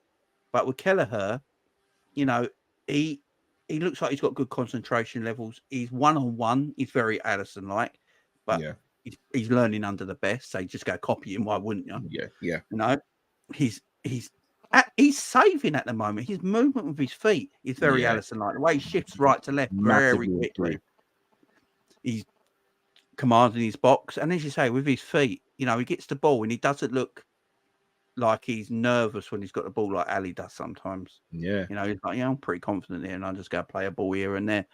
So, yeah, I think Kelleher is the perfect Alisson replacement, but I just don't know if he's going to be at the club for 3 or 4 years. This is the issue. I pray to God we keep him in the summer, man. I really do. He's the best number 2 in the country, in my opinion. I look at Matt, he's better than Ortega at City. Yeah. He's better than Aaron Ramsdale for me. Yeah. Aaron Ramsdale makes FIFA flashy saves that he does. Yeah, he does. He plays that for the camera. Yeah, and I don't think his footwork is as good as Kelleher's either. Yeah, I don't even know United's number 2 goalkeeper. He's better than their number 1, though, to be fair. Yeah, exactly. I know Kelleher over Onana right now, you know. He's better than their number 1. And Klopp says he's not number 2, he's 1B. That's the way Klopp looks at it. So if you look at it like that, Klopp, then next, like, you got to prove it. Let Alisson play all the Europa League. Kelleher play all the Europa League if you're bringing Alisson back. Yeah. Alisson doesn't touch Europa League football, especially with his injuries. Just let him play Premier League only. FA Cup and Europa League's all Kelleher's. Yeah. Premier League all Alisson's. Yeah. Just do that. I think that's perfectly fine. Yeah, I agree. Let's get to what everyone's talking about, man. Mr. Michael Edwards. So apparently they had a meeting on Sunday. He flew over to Boston. Firstly, to fly to Boston for the meeting, he must have been ready to accept an offer. He wouldn't have gone. The offer must be enticing to him. Paul Joyce has come out tonight and said it's not the sporting director role, it's the higher role. Yeah. And apparently the higher role at the club, which Paul Joyce did put out, is basically he will be head of recruitment, head of data, and he'd be in charge of hiring the manager and sporting director. So pretty much running the football club. Yeah, he's pretty much CEO, isn't he? He's CEO of the football club, which was the rumours of last week. What do you think about this? Because a lot of people are a bit not sure about it. I'm up for it because if he knows the football club, he knows how to run the football club. As sporting director, he couldn't be ruthless because he weren't allowed to be. If he's running a football club, he's got to be ruthless. He's got to get the people that he wants. He's got to get the sporting director he wants. Well, how do you feel about it? If this does happen, if this does go through, and this is the job he's getting. So the word you mentioned there was ruthless, and that's the word that keeps on coming across my mind. But I think one thing that sometimes we forget as a fan base, it's very much, this fan base has very much been, I'm Team Klopp or I'm Team Edwards. I think Liverpool Football Club has worked best when Klopp and Edwards have worked in synergy with each other. I think you need a yin and a yang at a football club for it to work. And Edwards was the ruthless, aggressive person who said, look, this is what needs to happen. And Klopp was the fatherly, sentimental person that said, no, let me land with this one. But when they worked together, the results are there for everyone to see.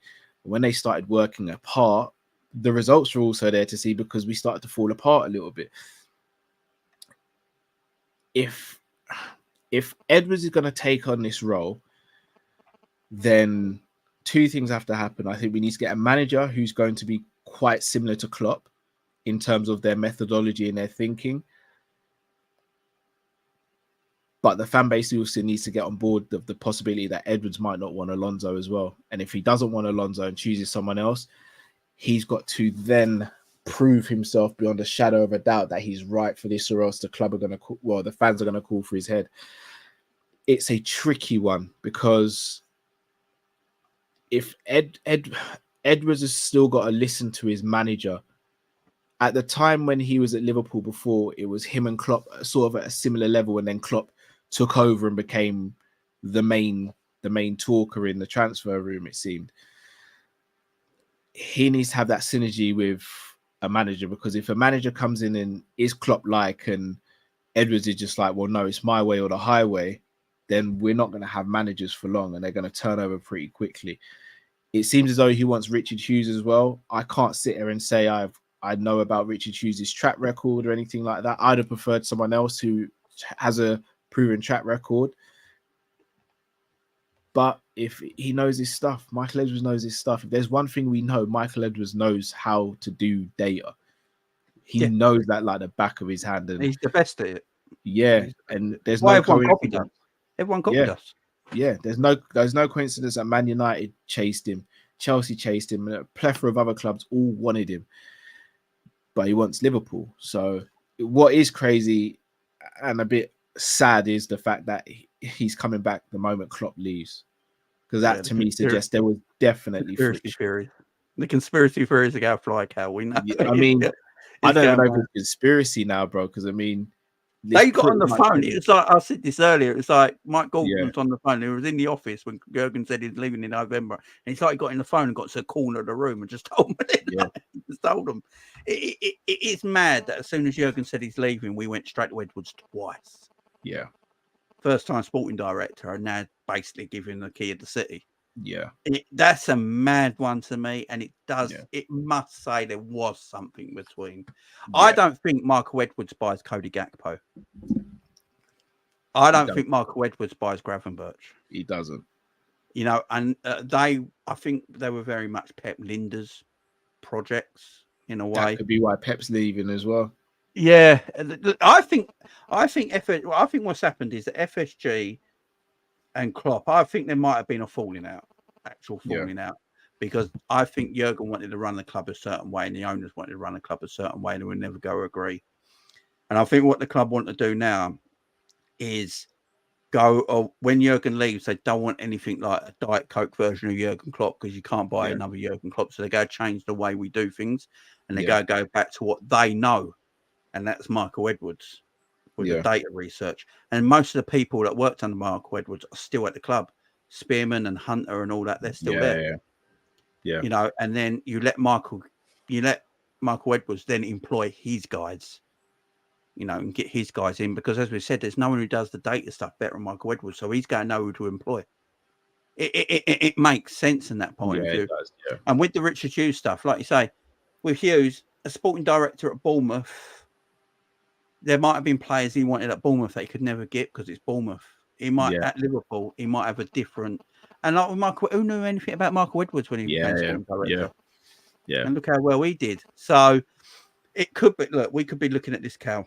Klopp leaves, Michael Edwards, Richard Hughes, Xabi Alonso. I don't think Xabi Alonso comes if it's Michael Edwards. Apparently, that's Michael Edwards' his first choice. Oh, Alonso is his first choice. Apparently, that's his first choice. Yeah. Okay, well, I mean, if Michael Edwards is able to get Alonso, then straight away the fan base is backing Michael Edwards. Yeah. I mean, and also, does this say that Michael Edwards didn't actually not like working with FSG? Oh, because I thought the reason he left because he was sick of FSG's tightness. Oh, Jay. I've opened a can of worms, ain't I? Sorry. No, you haven't opened a can of worms, but you've opened it and you've thrown it on everyone. Do you know what? That's the one thing I've not thought. The proof's kind of there, isn't it? Like, if he didn't want to work with FSG, he wouldn't come back, especially in a higher role. Oh, Jay. Oof. Yeah. Awkward conversation. He fell out because he was sick of having no money to spend and stuff. But does that suggest that FSG may be moving to version 2 of their model as well? Yeah, it's Oh, I also, I you think asked the question, Jamie, not me, by the way. Like... I'll pull it out there. I don't care. Can't. I just feel like. Also, I think we guys spend quite a bit of money in the summer because Michael Edwards will want to start the job off well. Yeah. If he must look to fly to Boston for this interview, obviously there's stuff in it that he's very intrigued in, or he wouldn't have gone. Yeah. So he's obviously intrigued in the offer, and he's gone there to speak to him. That what we gotta do. If you're gonna put me in charge, I need a bit of money because Jurgen's leaving. We need to keep the club on a high, so I need this and need that. Maybe he's been promised something, man. Do we need to spend a lot of money in the summer, though? I don't think we do, but the fan base think we need 700 million every summer. I think if we spend 100 million this summer on the right positions, I think we're ready to go. I'd probably go more than 100. Well, 150, something like that. Yeah, for me, I think 150 would be a sweet spot. I think we need a DM, a right winger, and 2 centre backs. And I think one of those centre backs could be a free. Plus, I mean, we're losing a couple players as well. We may sell like your Nat Phillips and your Sepp Vandenbergs and stuff. I genuinely believe like 150 gets you a great DM, a great right winger, and a great centre back. Along with player sales. And then the summer after that, you probably won't even have to spend 50 mil. Right. I'm going to drop another nuke. Go on. With Michael Edwards, if he comes back, we don't know yet. It looks like there must be something happening. But if Michael Edwards does come back, does he sell Mo Salah? Yeah. He will look at Mo Salah's contract. And if he can get over 100 million for Mo Salah in the summer, I believe if Michael Edwards was here this summer, Salah would have gone. And that's my worry as well, because I don't think we have to sell Salah right now. But the one thing I will say about Michael Edwards is that I trust him with the replacement players coming in with that money. That's the thing. That's the thing here. Richard Hughes will have his contacts, who he's looking at. Michael Edwards will look through the data and all that, and they'll work together, and I think they will find a great replacements and rebuild the squad. Yeah. Now, we did it with Coutinho. He was part of that. I know Klopp is a massive part of all this, but we've got to remember Michael Edwards was part of the day. Michael Edwards is the reason we got Jota and not Werner. Yeah. He's working that. Salah, Mane. Yeah. I trust Edwards to do that. And here's the thing. If Edwards is there, if we were to bring in a sporting director, a technical director, whatever you're going to call him, and Edwards is there, and that sporting director turns around and goes, I can't get the deal over the line. Edwards is going to sit there and be like, well, I did. Like, pass me the phone, I'll sort it out. Like, that's where I trust it, because you look at other teams. I'll probably use Man United as an example. They struggle to get deals sorted out, and they usually get their pants pulled down. Michael Edwards ain't gonna, like, I think Michael Edwards is going to have this sporting director there and be like, you do the deals. But if there's a snag, you always know Michael Edwards can step in and go, all right, what's the situation? Because you're telling us it's 50 mil, but I'm only going to give you 30 and you're going to take it. How are we going to do this? And the deal will get done for 23 million probably. So it's like Edwards was that guy. So I trust him to. The thing is, if Salah wants to stay, does Edwards still say, no, we're going to sell you? It's interesting. Or if he does stay, I think Edwards will get the right contract for him as well. So, we know that obviously it was Michael Edwards' apprentice who got Salah's new deal, but I still believe Michael Edwards played a big part in that behind the scenes as well. So, yeah, it depends on what Mo wants to do. If Mo's happy keeping around the same kind of money he's on now, but he has an extra year or two to his contract, I think everyone will do the deal. It's if Mo wants over 400 grand a week and more years added on at his age, that's when I think it could get a bit tricky for me. I don't think Yeah. If you can keep his contract the same, add a couple years, but maybe increase the bonuses, I think that maybe would work out for Mo. And I know everyone's saying like Edwards bought Salah, but Edwards bought a lot of people that he still sold. You know what I mean? Yeah. Selling as well. Liverpool have been shit at it lately. Yeah. Does that change? Here's the thing: who from the main squad do we need to sell? Because I don't think there is anyone. I know people will have their preferences on players and may think some players should be moved on, but I don't think there's anyone in the squad right now we have to sell or actively need to sell. And I know there's two players that it's gonna be Gakpo and Tsimikas. People maybe look at, maybe even Robbo. Robbo's a shout for what Edwards could look at. Was he that bad? Yeah, was he that bad? Yeah, okay. Here's the thing. You don't want to do too much in one summer. And I think Edwards knows that as well, because we never really went over and did loads. Like, there are players in the squad that you think we can upgrade on, but does it need to be done now when there's still space in the squad? And I don't think so. Yeah, it depends who Liverpool are looking at as well. So I think Liverpool go buy an attacker in the summer and maybe a centre back and a fullback. You reckon Matip needs replacing? I think we need two centre backs, Jay, because even with Matip there, we still needed a centre back. Yeah. The top teams now have 5 centre backs. We need 5 centre backs. Well, a lot. Like if you look at City and Arsenal basically play all centre backs. Yeah. They don't really play fullbacks apart from Kyle Walker. Yeah. Everyone else at City is a centre back. If you look at Arsenal, White's a centre back, Saliba, Gabriel, you know, and then I think Timber will probably play left back when he's fit again, and he can play centre back. So they're almost playing 4 centre backs. City play 3 out of 4 centre backs. It's sort of the way now to be more defensively solid. Liverpool still play that way of one-on-one defending with their 2 centre backs and their fullbacks being wingers. So we defend completely different. That's going to be an interesting thing next season, how we change from that. Yeah. You know, will the new manager look at it and go, right, Robbo at 30, maybe time to move on? You know, it'd be funny if we sold Robbo and kept Tsimikas. The thing is, unless you're going to get an Alphonso Davies or Teo Hernandez, is that left back? I mean, I say that if anyone can go and get your replacement, it is him in it. It's Edwards. And there are very good left backs out there. Maybe not of name value. You look at Robinson from Fulham. You look at Aït-Nouri. You look at Teo Hernandez. There's very good Grimaldo. There's very good left backs across the continent.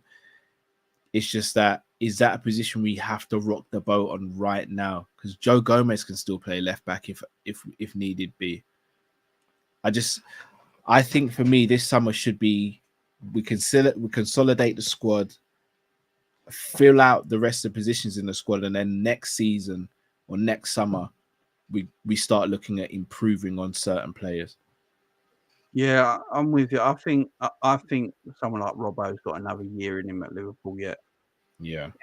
Also depends how the new manager wants to play. Robbo might not be that sprightly fullback getting forward anymore. He might be asking more defensive minded, which might suit him as he's getting older. You got Tsimikas still there. If he's not gone, Gomez is versatile. He can play multiple positions, so he's not going anywhere. Yeah. Obviously, Virgil's Virgil. Quanta's coming into his own. Quanta was poor tonight. I think it was Quanta's worst game for Liverpool. But which is to be expected. Yeah, young guy. It's going to happen. To be expected. But he's a talent. He's part of the squad. Konate's Konate. His one-on-one defending has improved massively this season. Yeah. And then you get 2 other centre backs in. You've got perfect rotation there. Then we're fine in that area. Yeah. The forward line is interesting because I sometimes think if Darwin or Mo ain't playing, we lack a bit of pace. Yeah, massively. We haven't got that pace. You know, if they're not playing, we lack a bit of pace, and it's a lot of ball to feet, and that don't suit the way we play. Diaz is a great player, but he's always better when he's in the box. He's a goal threat in the box. Like today, he was in that number 9 position. He scores his goal. It happens with Diaz. Oh, okay. In that left wing area, he's not the player he was because of his knee. He hasn't got that acceleration no more. Yeah. Gakpo, I just don't know what we're doing with Cody Gakpo right now. Yeah. And Harvey Elliott ain't got that pace either. So I do think we need that. I like the guy from people keep saying I like the guy from Brentford. And Burma. Yeah, I think he'd be great off the bench. You look at his stats this season, he's missed 2.5 months of football. And I think he's got like 7 or 8 goals and 4 assists, and that's playing for Brentford. I think his pace and energy off the bench is really underrated. I think something like that off the bench, some player like that off the bench, or can come in on the odd game here and there when you want to rest a Salah or a Darwin. He's a player like that. For me, he's perfect for the way we play. You know the 2 players I want for the right wing, bros. Yeah, Pedro Neto is great, but just his injuries, man. So the reason why I'm all right with getting Pedro Neto is because I don't think he's going to break the bank. We still know we can rely on Salah. Who? How much? 80 million Wolves want. Do you say 18 or 80? 80. That's how I actually want. All right. So here's the thing. They'll say that, but when Edwards walks into everyone's a gangster until Edwards walks in the room, innit? Because let's be real, they probably said that to Edwards about Jota. We paid off for Jota over 5 years. What was it, 45 mil? The problem is Wolves might be like, we're not getting stung again. That's the only problem. Bro, you can step in there, Mike Tyson in his prime, and say, I'm not going to get knocked out again. Chances are you're going to get knocked out again. This is Edwards. This is him. Edwards will probably go and get Neto and then, I don't know, probably send Billy Cometio the other way. We've seen him do it. I'll tell you what. You go and get Neto and you give Jayden Danns on loan for a year. I like. Do you know what? Call me crazy, and maybe I'm just caught up in the hype of it all. I'm keeping Danns around as third choice striker. He's a player, isn't he? It's not just that. Jota's injury record isn't the best. So if we're going to use Diaz and Gakpo as the left wingers, and then Jota and Nunez as the strikers, and let's say Salah and Neto, having Danns around for if and when Jota or Nunez gets injured and he becomes the backup, then I think's all right, you know. Mm. It's Musiala would be the one I'd want. If I could go and get a player, right, I'd play Musiala left wing. I know a lot of people have said no to that, but I think that's his perfect position. Personally, and because Musiala plays the left wing position, he plays it like Salah does on the right. So he plays it like Salah does on the right, be like an inside forward on the left. And he'd have so much space as well for a fullback. You'd have a lot of overrun in that area of the pitch, a lot of attacking players. Musiala, Nunez, or Jota, and Salah. Oh my goodness, bro. Yeah, Musiala's decent. And Musiala next season's only got 2 years left in his deal, and he ain't signing a new contract yet. That's what I'm saying. I'm hoping he'd stay there for one more season. Then next summer, if Diaz and Gakpo haven't kicked on, sell one and get in Musiala. We get Musiala and we let Bayern have Luis Diaz. I don't think they'll buy him. I reckon Luis Diaz goes Spain. Yeah, maybe I think Sevilla or somewhere like that. Luis Diaz is a weird one, man, because as much as he frustrates me, he's still quality. Last few weeks, he still keeps getting goals. Yeah, he scores goals. That's what I'm saying. Really frustrating. Gakpo feels like the odd man out at the moment. I hate to say he does. Yeah, I don't know where Gakpo play. When everyone's fit, I just don't see where Gakpo gets even time to play. You know, you got Darwin Jota, Mo, probably your best three. Luis Diaz off the bench before Gakpo. Next Gakpo, fifth choice. And even in some ways, I might even put Harvey Elliott in front of Gakpo. I was going to say, yeah. So then you got where... I don't think it's Gakpo's problem. I think Gakpo is a good footballer. I just don't think this season's helped where he's played so many different positions and he doesn't know where he plays. I don't know. I think it's the league. I don't think the league suits him. Yeah. It's a very physical league and he doesn't seem to have that fire in his belly like that. And that's no slight on the player. Some players just don't. But if you're going to play in the Premier League at the highest level, like even a De Bruyne, as brilliant as De Bruyne is. Oh, I think he's saying De Bruyne could play in any league, sort of thing. But yeah, De Bruyne in Germany was mad. Didn't do well at Chelsea, but then did bits where let's get back in. Yeah, go on, De Bruyne. De Bruyne has still got that fire in his belly. You look at when he goes into like Gakpo's not a small guy, but he looks small on the football pitch. Like you see, he shrivels up a little bit, don't he? Yeah, and you're like, bro, you're 6'4", you're a bit of a unit, like, but you're not. Whereas Nunez is 6'2". Nunez looks like 6'5" on the pitch because he's up for a fight every single time. Diaz is up for a fight every single time. Mo up for the fight. Jota up for the fight. Gakpo doesn't seem like he wants to fight. I think he likes the games to come to him and to be very pretty, but a lot of games aren't going to be like that for Liverpool. So when games are gritty and it's tough, can you stand up and be counted? And so far, he's looking like he's really struggling with that aspect of it. Yeah, Gakpo goes off headers like he doesn't even want to win it. That's the physical side of him. And you look at him, and I look at someone like Wataru Endo, who's 5'8", looks like he loves to scrap. Yeah, puts his body on the line. And I'm looking at Gakpo, who's 6'4", 6'3", 6'4", rangy, leggy, could easily put himself about. Look at Virgil. No one messes with Virgil. Yeah, that's what Gakpo should be like in our team. He looks like he shrivels up at times. It's a shame because he's a talented footballer. There's no doubt we've seen that before. But sometimes leagues don't suit players. Yeah, I think that might be the case. I don't think the Premier League ever suited Paul Pogba. No. Look at Forlan. I don't mean Paul Pogba was a terrible footballer, or he can never play football again now. But he's not a terrible footballer. He's just he's best football player. But Juventus in the Italian league. I think it's Man United, though. I think if you put Paul Pogba in the Liverpool team under Klopp or Paul Pogba in Pep Guardiola's Man City, I think Paul Pogba does an absolute madness. Yeah. They never had a DM with Paul Pogba, did they? Like, we had Fabinho and they had Rodri. Like, Paul Pogba would have been on steroids. United are shocking, man. It's just... Even Pogba with a prime Kante would have been crazy at Chelsea. He just went to the wrong team. Well, Pogba roided up at United then. God only knows. And he still weren't doing it.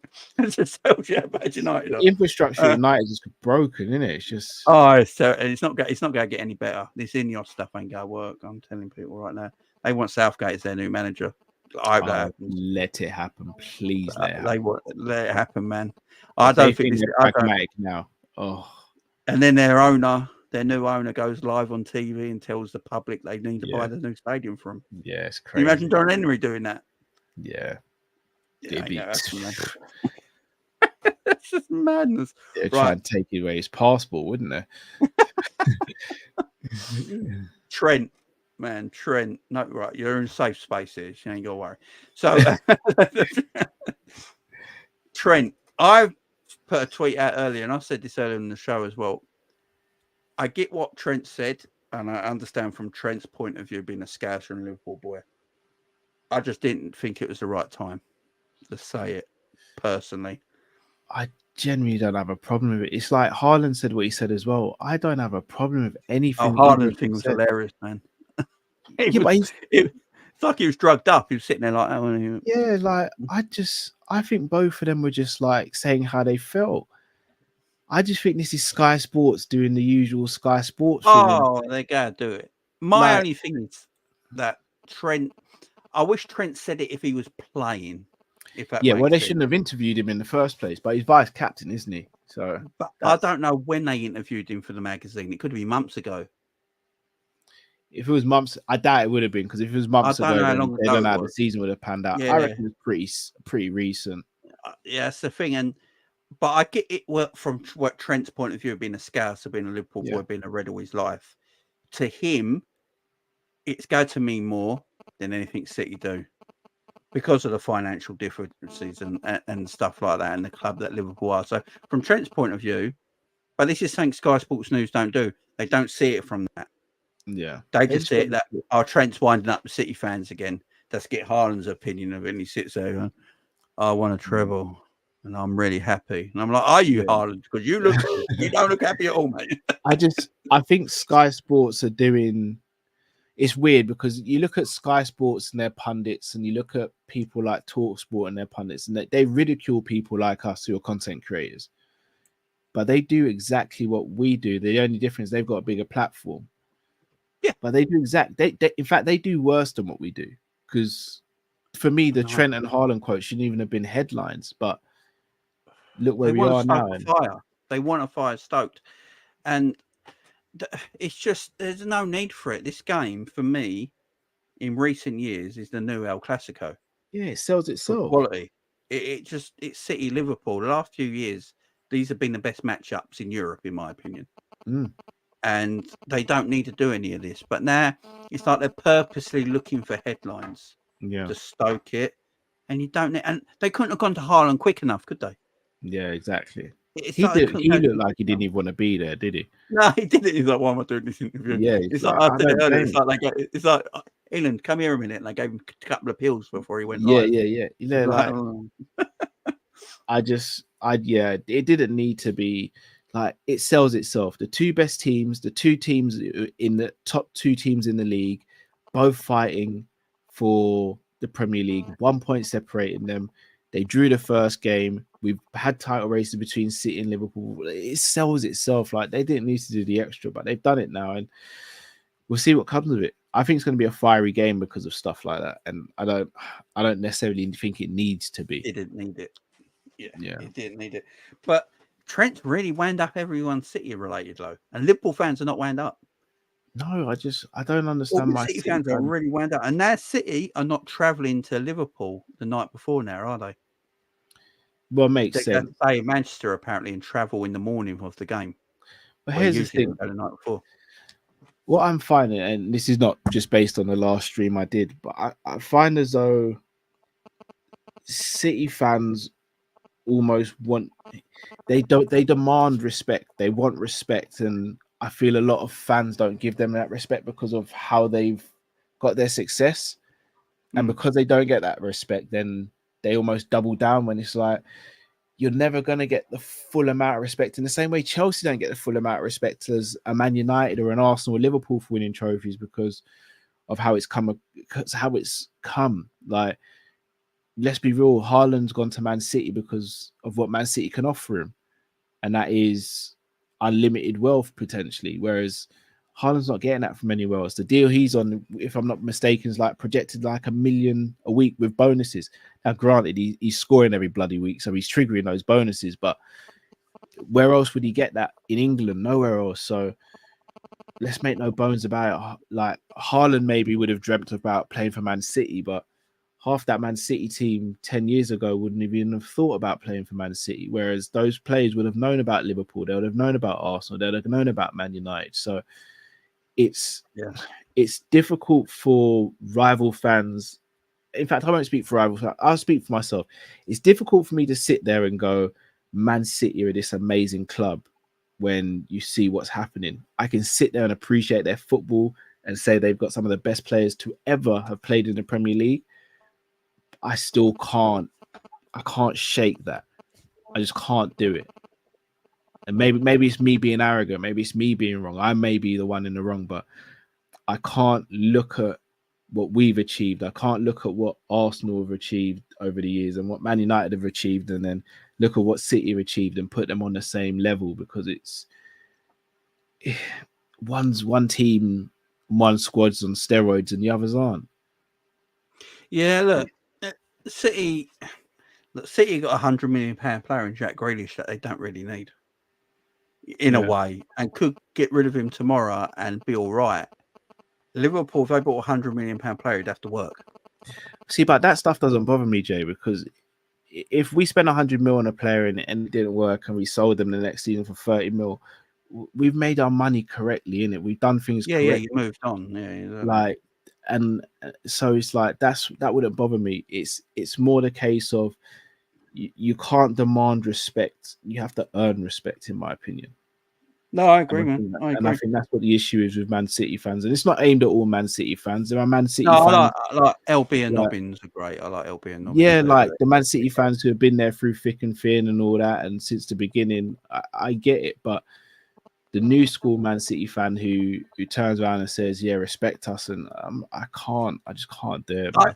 I don't know why they're like this, because they just want us to care, but we don't really care. We don't have to care, though, either. Yeah. Why do I have to care? I don't care about United, and United are a far bigger club. Yeah. You know what I mean? I don't only care about my club. Why do I care about having to care about another club because you're upset that you're not as big as you think you are? Yeah. You know, that's not anyone else's fault. You'll get there eventually. You're still like pretty new club. Yeah, you got a bit of history back in the day in the main road days and stuff like that, but you weren't Man United and you weren't Liverpool even back in them days. So you're not going to have that. Yeah, we respect how you play. We respect your players. We respect Pep Guardiola as one of the greatest ever, and all this sort of stuff. But we don't have to sit there bowing down to you and giving you all this respect. It's nonsense. And same way for people don't have to do it with Liverpool, although they're a big club. Yeah, no one needs to do it.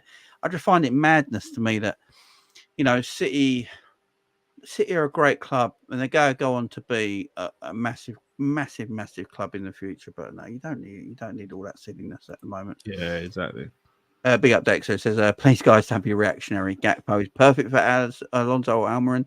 They play the pretty football. They also use their strikers like a false nine. So I don't think we're being reactionary, man. I just think this season he's just not been. And as we said, I don't blame him either. It's, you know, the versatile positions he's played ain't helped him. When we got him last year, he pretty much played that false nine till the end of the season. So he knew what role he was playing. He knew he was playing every week. This year is totally different. But I get you, man. Just two things on that, Jay. Firstly, we played false nine because we didn't have progressive midfielders. So I think the false nine for us now is kind of null and void. In my opinion, Dexter. But also the second thing is, you might be spot on. He might be the perfect player for Alonso and Amorim. But that doesn't mean he's perfect for Liverpool in the league, though. And I'll use Xhaka. Xhaka has been revolutionary for Xabi Alonso, but none of us would want Xhaka in the midfield for Liverpool. Not because he's a rubbish player, but because we've seen him in the league and we've seen it didn't really work out for him like that. So I don't think it's a case of, like, again, I'm not going to speak for Jamie, but I think I can confidently say he doesn't feel Gakpo's a rubbish player. Gakpo's far from a rubbish footballer. He's an excellent footballer. I just don't know if he's right for Liverpool in the Premier League. And I'm hoping to be proved wrong. But I still wouldn't sell him this summer. I still would give him another season. But he would, right now, he's at the bottom of the pecking order for attackers, and he has to prove himself to try and climb up that pecking order. Yeah, some players are good footballers that just don't suit the environment they're in. Yeah. There's nothing wrong with it. I mean, Forlan, bro. Forlan stank the Premier League and then went to Spain. Did bits. Decimated it. Yeah. Falco left Spain, came to Chelsea, did nothing. Yeah. It's just one of them things. Then you get everyone could argue Messi, the greatest player of all time, left Barcelona and didn't really do anything at PSG. But that could be his age, who knows? But you know, environments help teams and players. And Veron, there you go. That's a massive one in the day. Big up Dexter. You know? Yeah, big up Dexter. I do see where he's coming from as well. Yeah, of course, definitely. Look, the City game's going to be massive. City fans are getting irate. It's mad. You know, I said this earlier. City fans are getting so irate. I want it to continue. Right? I really want it to continue. I want us to get a dodgy last-minute winner for a red mistake. Just for I want to see the venom. I want to just breathe it in. I just want them to get on typing on Twitter and on their Instagrams and on their YouTube channels and just going mad. Oh, you got the rest pockets and all this. I just want the venom, man. Liverpool, see all of those claims and all that. I want to see it, man. I want to see it. It's just, it makes me laugh, man. It makes me laugh because people are just getting so irate about football right now. Yeah, it's you know, I'm really picking and choosing what channels I go on now. And obviously I'll always go on yours and Coppers and all that sort of stuff and the Monsters and things like that. But there's channels. I'm all for football banter, but it's going to an area where there's no logic in it. Yeah, like there's no logic in it, and people are soundbiting. I'm just doing things with sound bites now. Yeah, I can't. I'm too old for it, man. I'm getting wound up by it. I'm like, I just want to talk about football. I want to have grown-up football conversations. Yeah, I'm all for banter and laughing. Man United are losing. go laugh me head off because that's what you're meant to do as a rival. Yeah, but yeah, exactly. I can still see. I just want good football debate. Let's not do sound bites. It's madness. I don't know why it's going like that. I think people have got their content creation down to a niche where they know what sells. Yeah. And it's clever, and I'm all up for it. I could easily have 15,000 subscribers now if I went that way. But because I don't go that way, people can find me a bit boring sometimes. I'll be honest, Jay. I said a little while ago that I know for a fact I'll never be the biggest content creator and all this, but that's because I'm just not going to say stuff just for the sake of it. I'll say stuff that I believe in.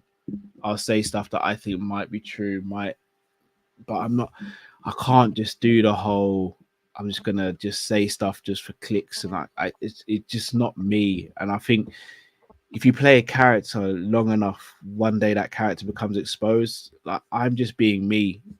I mean, I can't really be exposed for being me. You either like me or you don't. I don't mind. I genuinely don't mind. I say this all the time. I do not have a problem if anyone disagrees with me. I don't have a problem if anyone doesn't like me. All I ask is that you respect me, I respect everyone else, and that's it. Like, yeah, exactly. I agree, man. I agree. I think too many people just get a bit.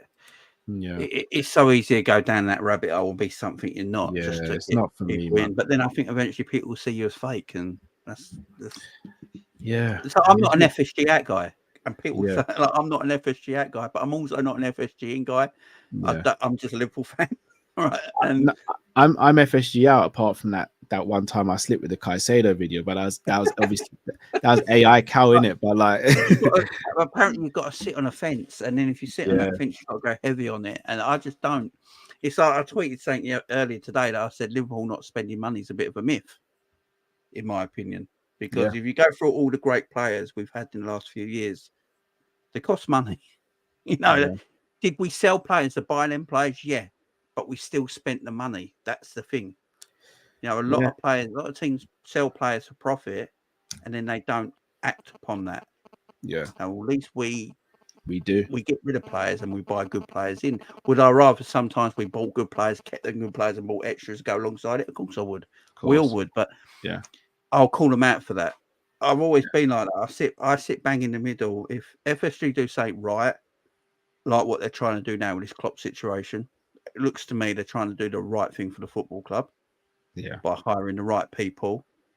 I'll give them praise for that. Yeah. I can't understand why there's no agenda there. But if they do something wrong tomorrow, like trying to hike up ticket prices or, you know, try and copyright the name Liverpool and stuff like that, then you give them grief. Do you know what I mean? Yeah, that's how I see it. So I don't have agendas in anything. You know what I mean? Yeah. Fact. And that's what I do, man. Kindergarten Klopp. Big up, man. Come on, I love that. That picture is sick, by the way. It's a quality picture, isn't it? Yeah. That is a quality picture, man. That is a quality picture. But guys, we go end it there, man. It was a great show, great topics. It's been a great day to be a Liverpool fan. Look, obviously tomorrow, there's going to probably be some more news on the Edward stuff. I'm sure Coppish and myself and all that will be, you know, doing videos and all that about it as well this week.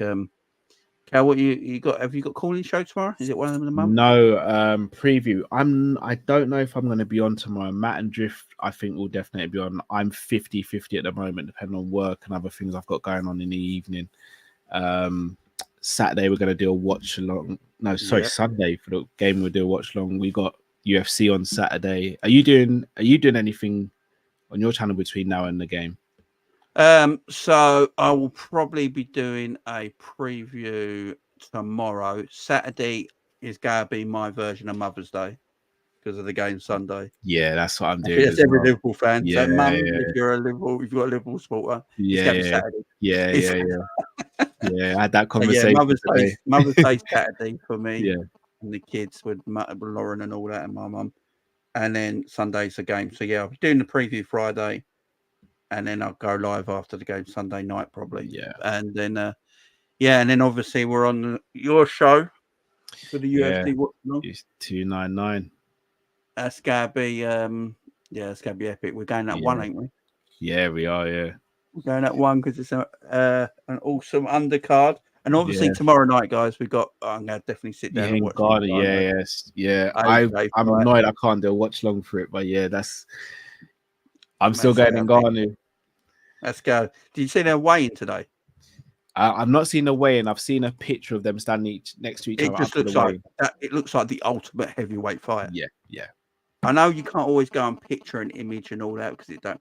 But when you look at them two, they ain't skipped leg day. They ain't skipped abs day. They ain't skipped chest day. They ain't skipped arms day. They just they beat. It just looks like a heavyweight title fight, don't it? Yeah. It looks like there's two giants have just come to earth and decided to have a fight. Yeah. And that's how heavyweight fighting should be, in my opinion. Yeah. When you watch Usyk and Fury line up, I don't think that looks like a heavyweight title fight. Yeah. Because it's not his fault. He was a cruiserweight. But these two, man, they look, And I think AJ weighed 252 and Ngannou 272. 272. But they both look massive. Oh, remember, they're going to be even heavier tomorrow. Yeah. Ngannou will probably be pushing, 290? Oh, bloody hell. 280, 285. And getting Joshua hit from around 290 full of muscle is not fun at all, is it? And AJ ain't even small at 260. Not small. He's not small. Yeah, that fight is going to be... No, I'm looking forward to it. I think I actually... After I watched the weigh-in and I watched the press conference of when Ngannou talking to Fury, that was hilarious. Oh, That's it. Have you seen it, right? If we fought not in boxing, over. And he's so right. Fury couldn't say anything back. He'd kill him. If Fury and Ngannou walked into a room, Ngannou's walking out untouched. Do you know what? It'd be a crime scene. I don't think people realize the level of these fighters. Like, we're not just talking about someone who's done a few months of training. We're talking about someone who was the best in the world at unarmed combat. He's a lineal champion. He never lost his belt.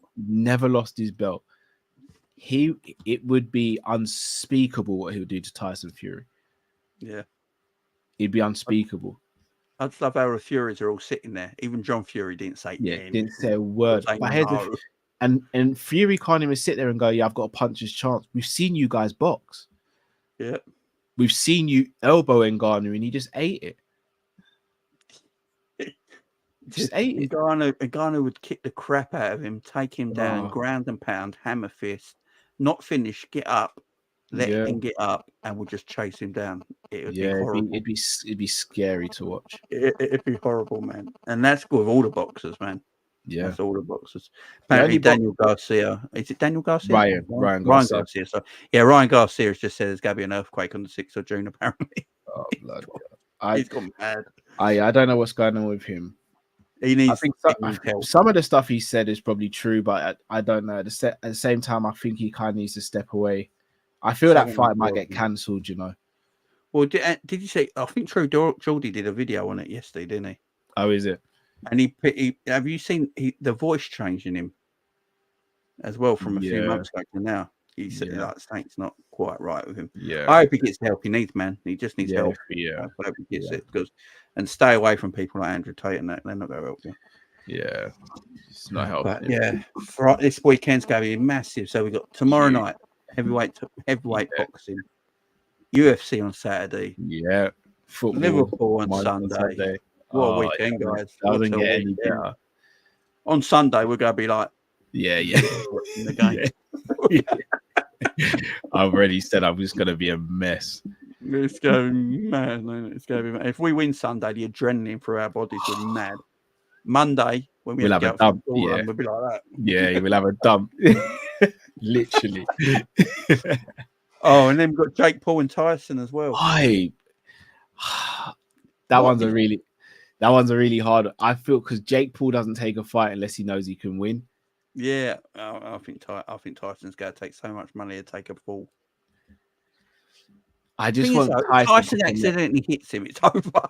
That's what I'm saying. If Tyson can I think Tyson's only got 2-3 rounds in him at most, though. Yeah, Tyson's 54 years old, ain't he? Yeah, if Tyson, you never lose your power, though. You never lose your power. If he gets the job done, it'd be so sweet.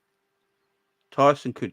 It could be horrible for Jake if he gets connected. Yeah, oh no, it could be one of the worst things we've seen in our lifetime. If Tyson catches Jake with one of them uppercuts or short right hooks, it could be. We're going to have to. Jake's going to need a lot of plastic surgery. Yeah. He might need a new face. He might need a new face. Could be nasty, man. But I actually want to watch it, man. I ain't gonna lie. He's gonna make me watch it because it's Mike Tyson. Who don't want to watch Mike Tyson? It's my guy, man. But guys, busy weekend. It's gonna be a good weekend. I can't wait for it, man. I really can't wait for it. But guys, thank you very much for joining us. Me and Cal. Cal, let them know where they can watch the UFC watching on, man. Yes, you can watch it on the Sanderson Show. We're delighted to be joined by Jamie and Luke Tanner as well. So make sure you tune in for that. And then Coppish on Sunday and also this channel on Sunday. So yeah, big up Jay. You know, it's always love, man. Always show me support. And I will always aim to show you the same support as well. So bless you as always, man. And glad these shows are popping off as well, man. Keep doing your thing. Yeah, man, it's mad. The last video you was on the other day is almost on 9K now. It's just brilliant, man. God willing, that gets even. God willing, that just keeps on growing, man. Yeah, YouTube does its job occasionally and throws it does, it? Takes its time. I have to wonder sometimes. Sometimes I sit there thinking, what have I got to do, man? What have I got to do? But you keep powering away. I love the game. You gotta love the game. You know what I'm saying? Facts. But yeah, guys, so you know where to go and find us on the early hours Sunday morning if you're all watching UFC. You know where to go and find us, and it's gonna be a good one, man. We're gonna be on for like 5 hours. Yeah, that's madness. Lots of green monster. Yeah. Lots of apple juice for me. Monster and chocolate. That's all you need. But yeah, guys, enjoy whatever you do the rest of the week, and I'll see you back here tomorrow for the match preview. Thank you very much, guys. See you soon. Bye bye. Now.